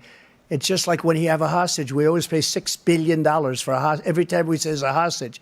Now we have a hostage, a Wall Street Journal reporter, I think a good guy, and he's over there because Putin is laughing at this guy, probably asking for billions of dollars for the reporter. I will have him out very quickly as soon as I take office. Before I take office, I said by literally as soon as I win the election, I will have that reporter out. He should have had him out a long time ago, but Putin's probably asking for billions and billions of dollars because this guy pays it every time. We had 2 cases where we paid $6 billion for 5 people. I got 58 people out, and I paid essentially nothing. Thank you, President Trump. Dana? Let's turn to concerns that voters have about each of you. President Biden, you would be 86 at the end of your second term. Up there. How do you address concerns about your capability to handle the toughest job in the world well into your 80s? Well, first of all, I spent half my career being criticized being the youngest person in politics. I was the second youngest person ever elected to the United States Senate, and now I'm the oldest. This guy's 3 years younger and a lot less competent. I think that just look at the record. Look at what I've done. Look how I've turned around the horrible situation he left me. As I said, 15 million new jobs, 800,000 manufacturing jobs, more investment in America, over billions of dollars in private investment in enterprises that we are growing. By the way, we brought an awful lot of people. Well, the whole idea of computer chips, we used to have 40% of the market. We invented those chips, and we lost it because he was sending people to find the cheapest jobs overseas and to bring home a product. So I went to South Korea. I convinced Samsung to invest billions of dollars here in the United States. And guess what? Those fabs, they call to build these chips, those fabs pay over $100,000. You don't need a college degree for them. And there's billions, about $40 billion already being invested and being built right now in the United States, creating significant jobs for Americans from all over the world. President Biden, you have 40 seconds left. Would you like to add anything? Yeah, I would. The idea that somehow we are this failing country. I never heard a president talk like this before. We're the envy of the world. Name me a single major country president who wouldn't trade places with the United States of America for all our problems and all our opportunities. We're the most progressive country in the world in getting things done. We're the strongest country in the world. We're a country in the world who keeps our word, and everybody trusts us, all of our allies, and those who he coddles up to, from Kim Jong-un, who he sends love letters to, and Putin, etc. They don't want to screw around with us. Thank you. Former President Trump, to follow up, you would be 82 at the end of your second term. What do you say to voters who have concerns about your capabilities to serve? Well, I took 2 tests, cognitive tests. I aced them, both of them, as you know. We made it public. He took none. I'd like to see him take one, just one, a real easy one. Like go through the first 5 questions. He couldn't do it. But I took 2 cognitive tests. I took physical exams every year. And, you know, we knock on wood wherever we may have wood, that I'm in very good health. I just won 2 club championships, not even senior, 2 regular club championships. To do that, you have to be quite smart, and you have to be able to hit the ball a long way. And I do it. He doesn't do it. He can't hit a ball 50 yards. He challenged me to a golf match. He can't hit a ball 50 yards. I think I'm in very good shape. I feel that I'm as in good a shape as I was 25, 30 years ago. Actually, I'm probably a little bit lighter, but I'm in as good a shape as I was years ago. I feel very good. I feel the same. But I was willing to take a cognitive test. And you know what? If I didn't do well, I aced him. Dr. Ronnie Jackson, who's a great guy when he was White House doctor. And then I took another one, a similar one. And one of them said they've never seen anybody ace him. Thank you. President Biden? You can see he is 6'5" and only 223 pounds, or 235 pounds. Wait. Well, you said 6'4", 200. Well, anyway, that's what anyway, just take a look at what he says he is, and take a look at what he is. Look, I'd be happy to have a driving contest with him. The reason I got my handicap, which when I was vice president, down to a 6. But by the way, I told you before, I'm happy to play golf with you if you carry your own bag. Think you can do it? That's the biggest lie that he's a 6 handicap of all. I was an 8 handicap. Yeah. 8. Never. But I have, you know how many? I've seen you swing. I know you swing. Okay, Let's not act like children. President Trump, we're going to 21 turn You suck at golf. You to are a child. specific concern that voters have about you. Will you pledge tonight that once all legal challenges have been exhausted, that you will accept the results of this election, regardless of who wins, and you will say right now that political violence in any form is unacceptable? Well, I shouldn't have to say that, but of course I believe that. It's totally unacceptable. And if you would see my statements that I made on Twitter at the time, and also my statement that I made in the Rose Garden, you would say it's one of the strongest statements you've ever seen. In addition to the speech I made in front of, I believe, the largest crowd I've ever spoken to, and I will tell you, nobody ever talks about that. They talk about a relatively small number of people that went to the Capitol, and in many cases were ushered in by the police. And as Nancy Pelosi said, it was her responsibility, not mine. She said that loud and clear. But the answer is, if the election is fair, free, and I want that more than anybody. And I'll tell you something. I wish he was a great president, because I wouldn't be here right now. I'd be at one of my many places enjoying myself. I wouldn't be under indictment because I wouldn't have been his political opponent, because he indicted me because I was his opponent. I wish he was a great president. I would rather have that. I wouldn't be here. I don't mind being here. But the only reason I'm here is he's so bad as a president that I'm going to make America great again. We're going to make America great again. We're a failing nation right now. We're a seriously failing nation. And we're a failing nation because of him. His policies are so bad. His military policies are insane. They're insane. These are wars that will never end with him. He will drive us into World War III, and we're closer to World War III than anybody can imagine. We are very, very close to World War III, and he's driving us there. And Kim Jong-un and President Xi of China, Kim Jong-un of North Korea, all of these, Putin, they don't respect him. They don't fear him. They have nothing going with this gentleman, and he's going to drive us into World War III.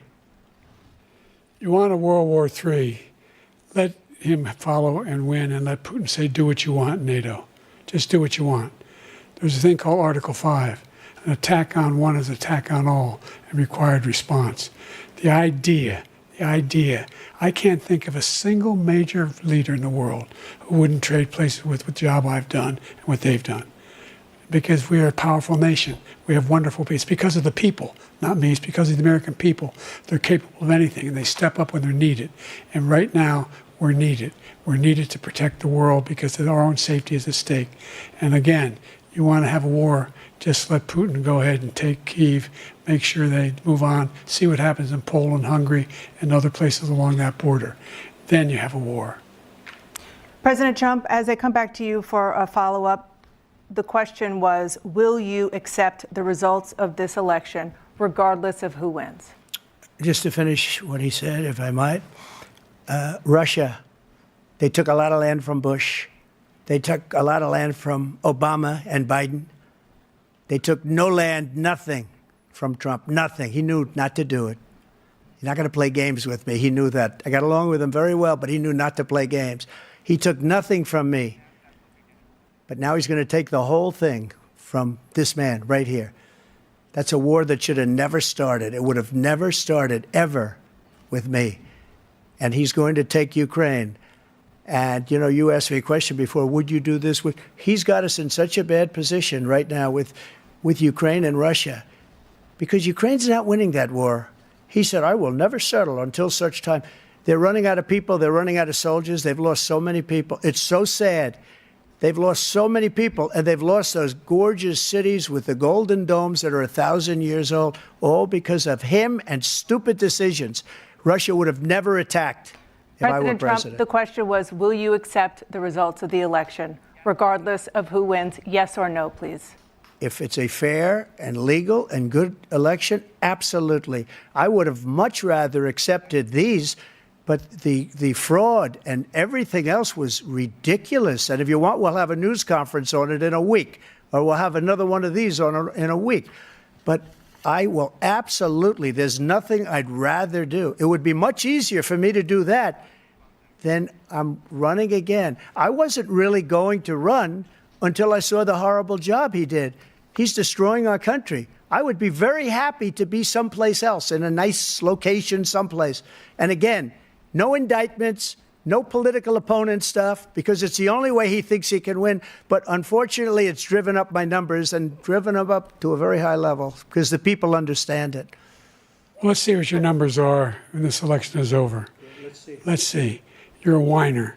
When you lost the first time, you continued, you appealed and appealed to courts all across the country. Not one single court in America said any of your claims had any merit. State or local, none.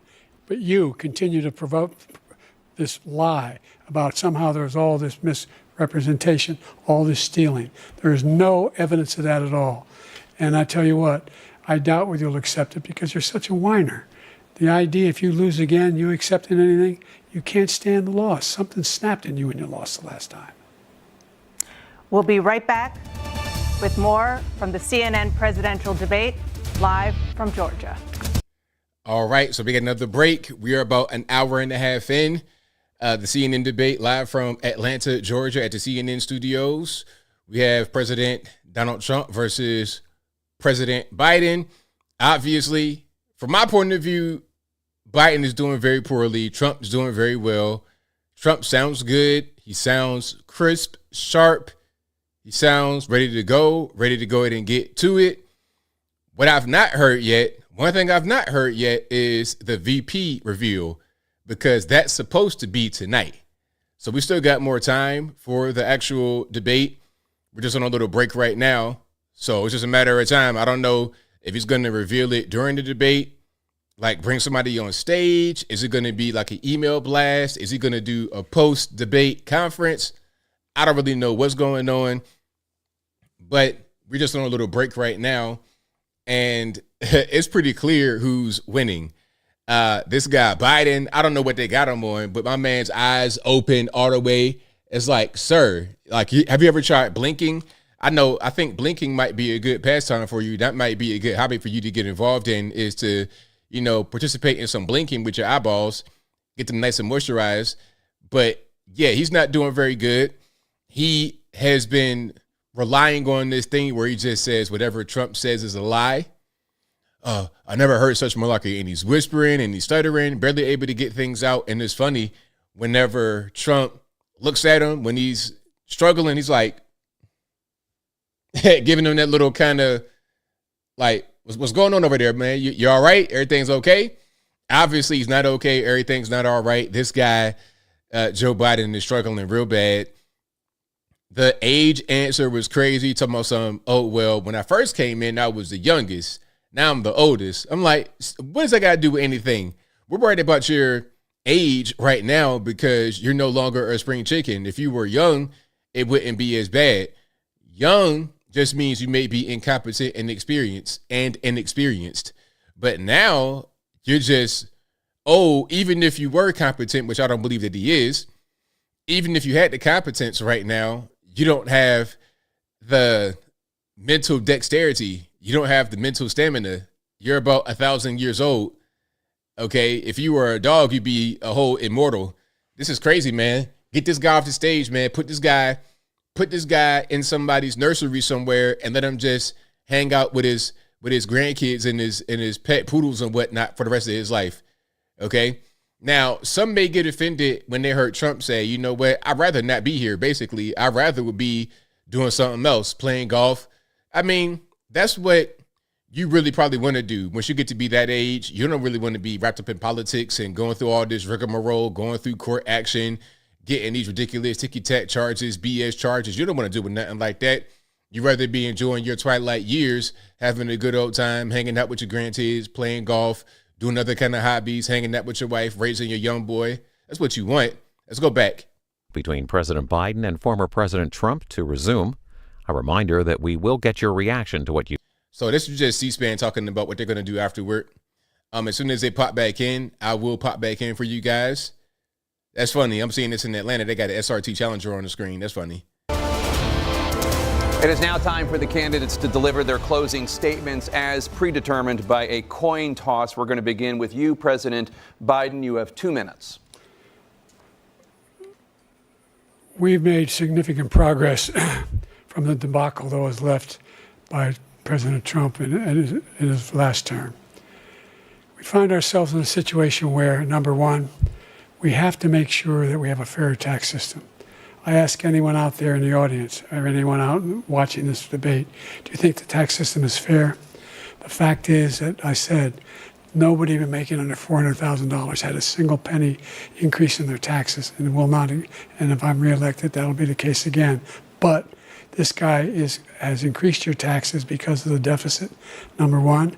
He's increased inflation because of the debacle he left after the way he handled the pandemic. And he finds himself in a position where he now wants to tax you more by putting a 10% tariff on everything that comes into the United States of America. What I did, when, for example, he wants to get rid of the ability of Medicare for us to be able to negotiate drug prices with the big pharma companies. Well, guess what? We got it down to $35 for insulin instead of $400.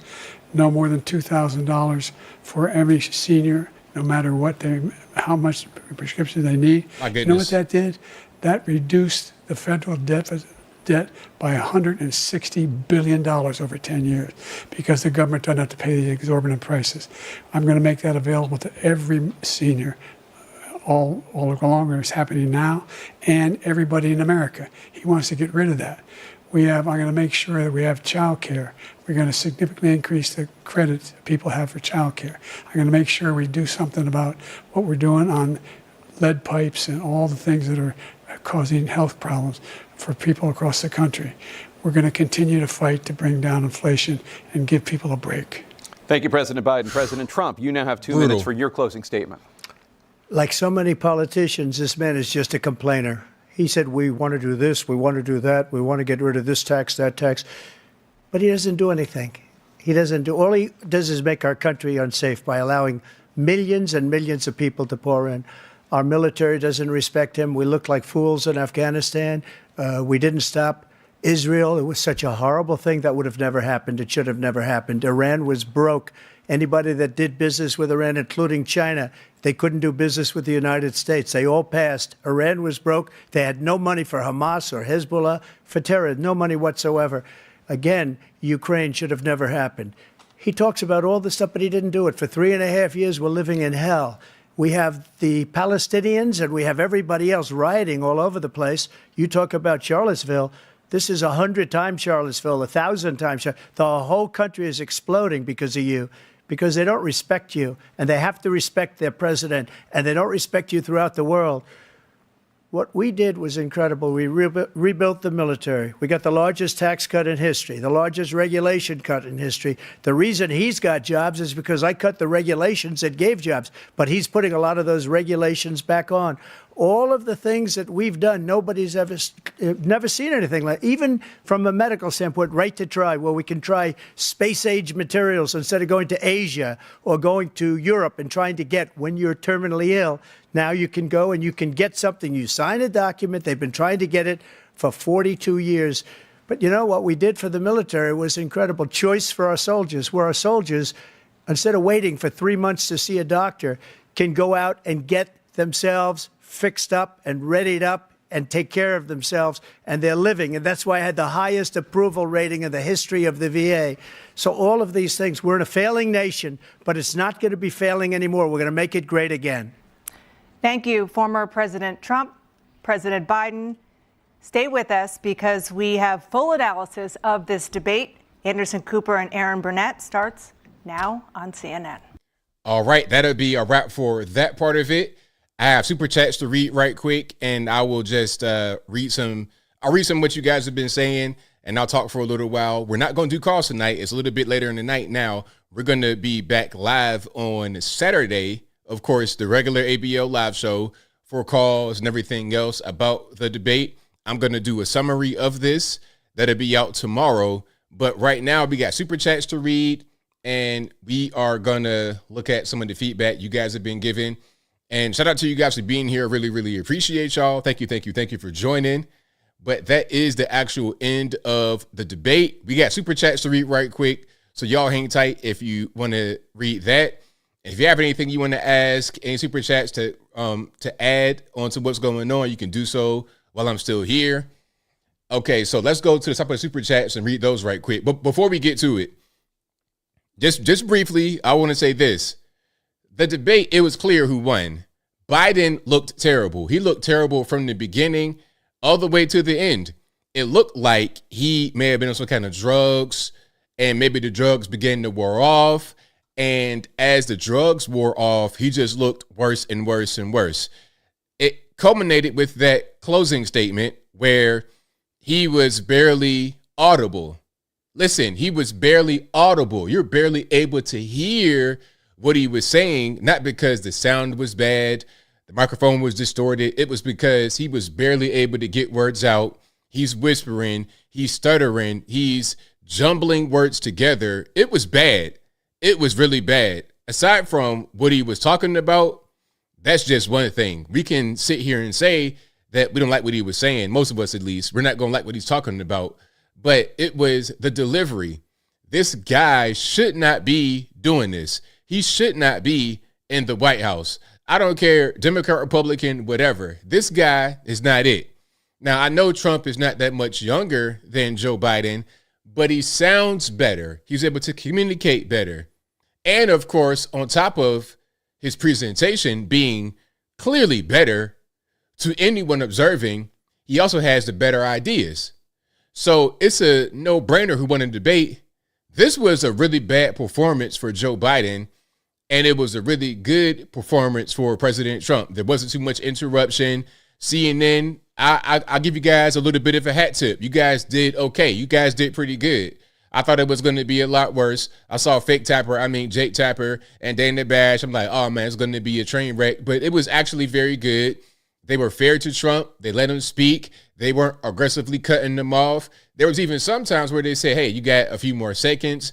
They were aggressive about getting their questions answered. If they felt like the person did not answer the question, whether it be Trump or Biden, They were aggressive trying to get the answer to their question, but they were not aggressive as far as cutting you off and not letting you finish and being unfair with the mute button on the microphone. Sometimes when Trump wanted to speak kind of out of turn, they cut the mic back on, and the same thing for Joe Biden. So I'll say they did pretty good with this. And I know CNN has a reputation for being bad, and they have a reputation for not really being fair to conservatives at all. But on this one, they did not really do that. They were fair, which was a pleasant surprise for me. Yes, they did very well. Overall, a very good performance for President Donald Trump. Biden looked bad. This might be the worst I've seen Joe Biden look. And he's looked pretty bad. I mean, we've seen this guy fall on the ground, feet up in the air, like the Roadrunner cartoons. Okay, Daffy Duck, all this and that, Bugs Bunny, feet up in the air, goofy type stuff. We've seen that from Joe Biden. Tripping over sandbags, tripping over air, tripping upstairs, the toddler diaper stance. We've seen that from Joe Biden. But this performance right here might be the absolute worst that I've ever seen him in my entire life. And I've been seeing him for quite a while, that during the Delaware days, and then during the Obama administration, and now during this so-called presidency. Okay, he's looked really, really bad. And I want to see the think pieces and whatnot from the mainstream media tomorrow, or maybe even later on tonight, that are honest about the way that Joe Biden looked, because that was really bad. And there's yet another debate coming up later in the season, and I don't see him looking any better. Do you guys think that Joe Biden will still be the nominee? I was looking on Twitter, and they were talking about Gavin Newsom is, his name is ringing bells. Like, there was a betting website that has put a lot of money on Gavin Newsom being the next guy for the Democrats, like as in right now, 2024, because Biden, I don't really see him making it. I don't understand how he really makes it. They could put all kind of substances in his body all they want to, but at the end of the day, man, it's like trying to put some kind of substance in your vehicle to make it work properly when it has 1 million miles, the odometer done lapsed, you got a bad engine, you got a bad timing belt, water pump, you on 4-ball tires, you have no brakes, your transmission is shot, you can't shift at all, you can only go in one gear, reverse, you can't even shift to drive, the parking brake is bad. You get all that going on, and you want to put a little bit of some kind of transmission fluid in there, some kind of cleaner for your gas tank you got from 7-Eleven. It ain't gonna work, man. The car is a jalopy at best. It's a lemon at best. It's a hunk of junk at best on the road. Just throw it in the junkyard and let it be for pick and pull. Let me go in there and get the sun visor and the back seat up out of there, but don't drive it anymore. The stuff you putting in it is not gonna make a difference. Same thing with Joe Biden. They got his eyes bucked open and he's not blinking for an extended period of time while he's speaking, but he's a husk of a man. So yeah, this was a clear win for President Donald Trump, not for Biden. It was really bad. And I want to see the think pieces. You gotta pay attention to what they say in the media. If the media says that Biden did well at all, they're full of it. We don't need that particular thing to happen to let us know the media is full of it, but that'd just be clarification. That'd be justification. To see something like that is like, okay, yeah, we see what's going on with the media. They're full of it. They're not really serious at all. All right. Now, do you have a VP? Do we have a VP pick? Because they're supposed to announce the vice president, right? Now, I'm going to go on Twitter here to see who the VP is, or at least ask, okay, like, what are we doing? We're supposed to have a VP pick. All right, I'll be here for a little while, and thank you guys for the super chats. All right, thank you guys for the super chats. I really appreciate it. I got you guys for a little while longer. And shout out, we had, at the max, we had almost 11,000 live with us in the room concurrent. So thank you guys for being here. I really, really appreciate you. Okay. So who's the VP pick? All right, let me see. Now I'm reading something right here. They're saying that it's not Vivek.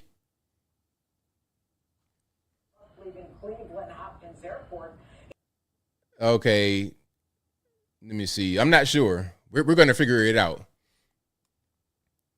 We are going to figure it out here, but I got super chats to read, and maybe during the super chat time, they will release the VP. We'll see. Maybe it's not going to be tonight, but super chats on deck. I'm going to read those right quick. Thank you guys for being here. Really, really appreciate y'all. Shout out to Amy B for becoming a member. I definitely appreciate you for that. Thank you to Bob K MIT who says ABL's the man. Thank you for that. Thank you to Atomic Tabasco who says MAGA 2024. Thank you for that. Thank you to Butt vs. Windshield who says, you gifted 5 memberships. Thank you for that. Butt vs. Windshield also says, Biden couldn't find water if he fell out of the boat. Thank you to Big Tom for your donation. I appreciate you for that one, boss. Thank you to 4Cat for becoming a supporter. Thank you to Dana for becoming a supporter.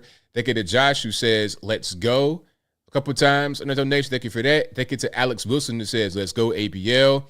Thank you to Smooth Artist who says, let's go Trump 2024. And Smooth Artist also says, Joe Biden looks like his battery is on 1%. Yeah, for real. For real. Please plug it to a charger right now. You about to collapse on the stage. I mean, I'm surprised that he was able to stand up still. And shout out to you from Cameroon. Shout out to you. And I'm not trying to butcher your name. I don't want to disrespect you like that. But thank you for coming from Cameroon. I really, really appreciate you. All right. Shout out to the Cameroonians. What's that? Joel B from Cameroon, right? Shout out to you guys. Thank you to Michael Guest, who says his first lie, Trump never, ever said inject bleach. Yeah, that was a crazy one. That was a really crazy situation. Let me see. Shout out to Les. All right, shout out to you, Les. It's been a while. Les says Biden spits lies with that first question. Thank you to It's Lanita, who says this looks so low budget. The music is terrible. It does kind of look low budget, and it, no audience. It was kind of a little janky. Thank you to Michael Guest, who says Biden looks confused, stumped, worn out, and lost. He's an elderly toddler. Elder abuse, for Christ's sake. Thank you to Smooth Artist, who says I genuinely feel sorry for Biden. Embarrassing. Thank you to Michael Guest, who says now all that's left is for him to poop out. Thank you to It's Lanita, who says they gave Biden the questions beforehand. That's what I'm thinking as well. Thank you to Cinderella Charming for your emoji with the hug. I really appreciate you for that. Thank you to Razor Sharp Thoughtfulness, who says Joe still would not say Laken Riley's name. That is correct. Thank you to Giselle Sunshine Malone, who says keep up the good work, ABL. This is why we are watching this quote-unquote debate on your channel. Thank you. Thank you for being here and your support. Thank you to Les, who says typical Democrat move to personally attack. Thank you to Brian1256 for the laughing emoji. Shout out to Butt vs. Windshield, who says I could see Biden going blank after a few times he gets boost from a remote and then his eyes start to dart around 3 times now. So you think maybe there's some kind of remote injection. They got someone in his hind parts and then they could just push a button and then just stick him with it. Hey, they got to do something. I mean, clearly they got to do something because the guy needs all the help that he can get. That kind of Michael Guest, who says every time a Democrat is in the White House, the world goes south. World War I, Wilson. World War II, FDR. Korea, Truman. Vietnam, JFK. Lyndon Baines Johnson. Thank you for that. Very good point. Thank you to Kim T, who says Trump should have had the vets and military and whoever else go on TV and correct Biden. This is stupid to listen to Biden lie over and over again when there's proof he's wrong. Thank you for that. Thank you to Stephanie M for your donation. Thank you to TJ Jizzle, who says, I vote for ABL. You could tell he's listening to someone talking in his ear, speaking about Biden. Absolutely. He kept kind of like leaning and then touching his ear, all kind of stuff. AKM says, maybe Biden has Neuralink. Hilarious. Shout out to Michael Guest, who says Biden can denounce the actions of Antifa and BLM for us all, but he will not. Thank you to TJ Jizzle, who says ABL asking him to talk about the case is a trap. Guaranteed the judge is watching. Very good point. So the active thing going on. Thank you to Vincent Castor, who says you are amazing with the emoji. I appreciate you for that. Thank you to Laura Catherine with the spinning in the chair, celebrating emoji. Thank you for that. Thank you to TJ Jizzle, who says he is on an earpiece. You just saw it. Thank you to Razor Sharp Thoughtfulness. And I did see that kind of, I was like looking in his ear canal to see if there was something that I could see that was foreign object. And I think I did see something. Thank you to Razor Sharp Thoughtfulness, who says, Joe's voice sounds drier than usual. Get the man some water for real. Get the man some hydration some kind of way. I know it's hot out in Atlanta, but good grief, man. Can we please stay hydrated? Thank you to Dark Adam Official, who says Biden was stuttering a lot. Yes, he was. Thank you to 66X, who says, thanks for this, ABL. Thank you for your support. I most certainly appreciate you. Thank you to Razor Sharp Thoughtfulness, who says gaslighting and empty platitudes are Joe's entire strategy. Correct. Thank you to Nobody, who says FJB doing MEF right now. Thank you to JA, who says, who do you think is an elite so far? I think we can all come to the conclusion that Joe Biden got curb stomped by President Donald Trump. So we all know what the answer to that is. Thank you to Blessed, who says, I'm not black according to Joe. That's what they say. Hey, if you don't know whether you're voting for me or for Trump, then you ain't black. That's what he said, didn't he? Interesting. Shout out to Buck versus Winfield, who says, Biden says no one wants to mess with the USA under his administration. How about the Houthis? A tribe that gets funding from Iran. They don't care. Very, very good point. Thank you to Marta Allen, who says, ABL, thank you for airing this debate, Trump 2024. Right on. Thank you to Razor Sharp Thoughtfulness, who says, at some point, I thought Biden was just going to wander off the stage. Yeah, for real. This guy was not looking stable on the stage at all. Thank you to, we got a lot more here. Let me just go back to where I was. Buff versus Windshield, who says, Biden, we are creating great jobs for people from all over the world, says it all. Thank you to 80s Game Guy, who says, Trump won 2 club championships. How is this even a debate? It shouldn't be a debate. That's correct. Thank you to Muramasa S, who says, Biden got rid of all of Trump's border policies as soon as he became the president. He is the cause for the border mess 100%. Exactly. He passed executive orders that rescinded all of what Trump had done. So you pass executive orders rescinding all of what Trump did. Then you want to try to pass legislation to close the border up, but only to a small fraction of what it was under Trump with no legislation needed.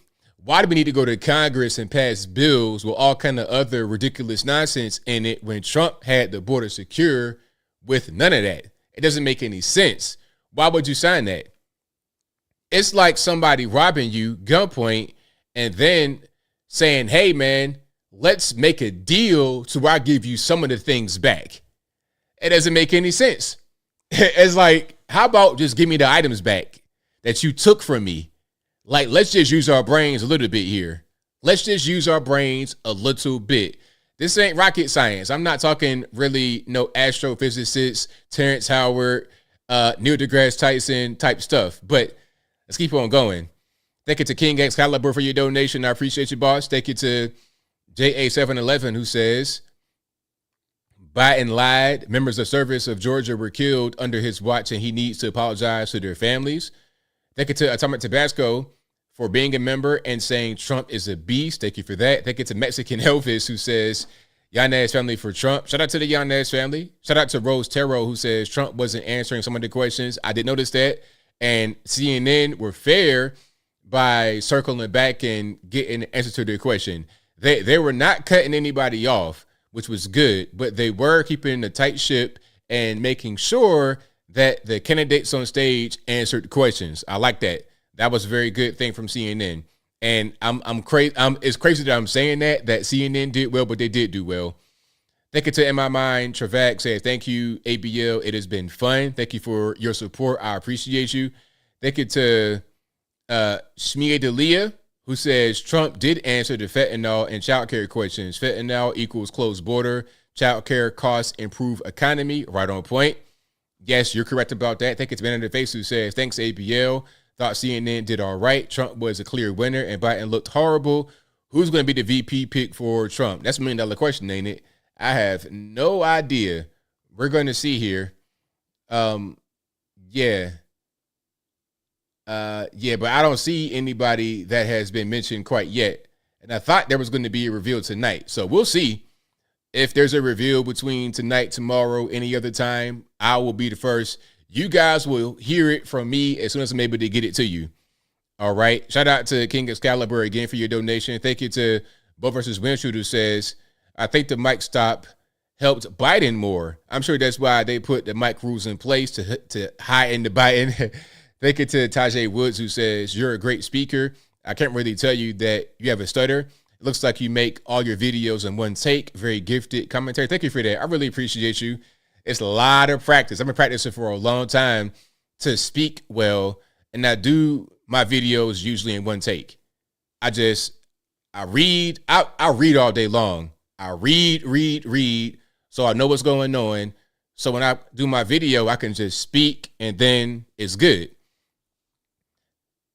Shout out to Tajay Woods. All right, your super chat. Thank you to Fifth Cup of Coffee, Caffeinated Thoughts, who says, Catholic Joe Biden forgot you shall not lie. Right on. Shout out to you, and shout out to the cross emoji. Thank you to King Excalibur, who says, Biden's crying bitter tears and false attributions to project things lying on Trump's name, because they all they got are tired, old, naive, idealistic platitudes or debunked talking points. It's clownish nonsense. Right on. Absolutely.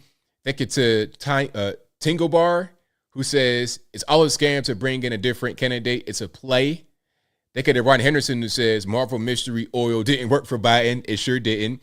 Thank you to Warren Manigault, who says CNN a B+, Trump A-, Biden F. He'll be replaced. That's what I'm thinking about. I mean, right now, the betting people, Vegas is like, hey, man, it might be Gavin Newsom because this guy, Joe Biden, might not make it. He looks terrible. Thank you to Dustin Nicholas, who says CNN is corrupt news network, Trump 2024, American flag emoji. Thank you for that. Thank you to Buck vs. Winfrey, who says, I'll say Vivek, but not for what most think. Governor, Senator, Rep, the liberals would rather have that person as VP and take out Trump. Vivek. All right. Shout out to David Baum for becoming a member. I appreciate you for that one, boss. Thank you to Delphi 333, who says I got a lot more. Hold on. Delphi 333 says there was a 1 or 2 minute delay. They said they also didn't allow reporters in there due to potential medical emergency among candidates. Biden was losing it at times, and then they cut away from him. Very good point. They could debunk MIT, who says even CNN is saying Joe needs to go. Really, are they saying that? That's crazy. Thank you, Dustin Nicholas, who says CNN is corrupt news network. Biden is such a joke. It's embarrassing. He belongs to an old folks home. Trump 2024 for a real president. Right on point. Thank you to David Baum, who says, thank you, ABL, for always showing these. Love your input. Love all your posts. Love what you do. All love to ABL. Thank you for that. Thank you for your very kind words. I appreciate you and your financial support. Thank you to Christine Evans, who says Vance, Burgum, and Rubio are the top contenders for VP. So we'll see. You know, I keep hearing about Doug Burgum as well. I guess that might be a good pick because he's kind of nondescript, but a good leader in his own right. You know, respected person. We'll see. Thank you to Jeremy S., who says, I have a good headset on. It sounds like Biden crapped himself. Thank you to Blue Hero Host, who says, these open border Biden eyes will haunt me at night. Thank you to Bina, who says, I'm calling it now. Trump will announce his VP at the RNC on July 15th. He is a showman, Trump 2024. Hey, that could happen. Thank you to Jenny Jones for your for your donation. Thank you to Garden of Seedon, who says, God bless everyone. Seek Jesus while he can be found. Thank you to everybody that has donated. I think I got everybody right there. Hopefully I didn't miss anybody. Hopefully I got everybody, all your super chats. But I will be doing a summary of this tomorrow, maybe 10 to 15 minutes. Hopefully, I'm not going to try to keep you too long on a summary. And we will be back live on Saturday night for the regular ABO Live. And then I'll bring in calls to speak about the debate. But I think that might be a wrap for me tonight. Shout out to you guys for being here. It's been amazing. You guys are always the best audience. And I'll be here all throughout the week putting up pre-recorded videos. If you're not subscribed to the channel, please do so right now. I don't know why you're not subscribed. Go ahead and subscribe right now. It's 100% for free. I have another channel as well called Uncle ABL, where I talk about different topics. And of course, that link will always be in the description. You can easily search and find my website, Uncle ABL, on YouTube. Just search that and you'll have it. And the link's right there. I spammed it in the chat. So that'll pretty much be a wrap for me. Shout out to you guys. I really enjoyed y'all. And until next time, y'all be safe. I'm out and peace.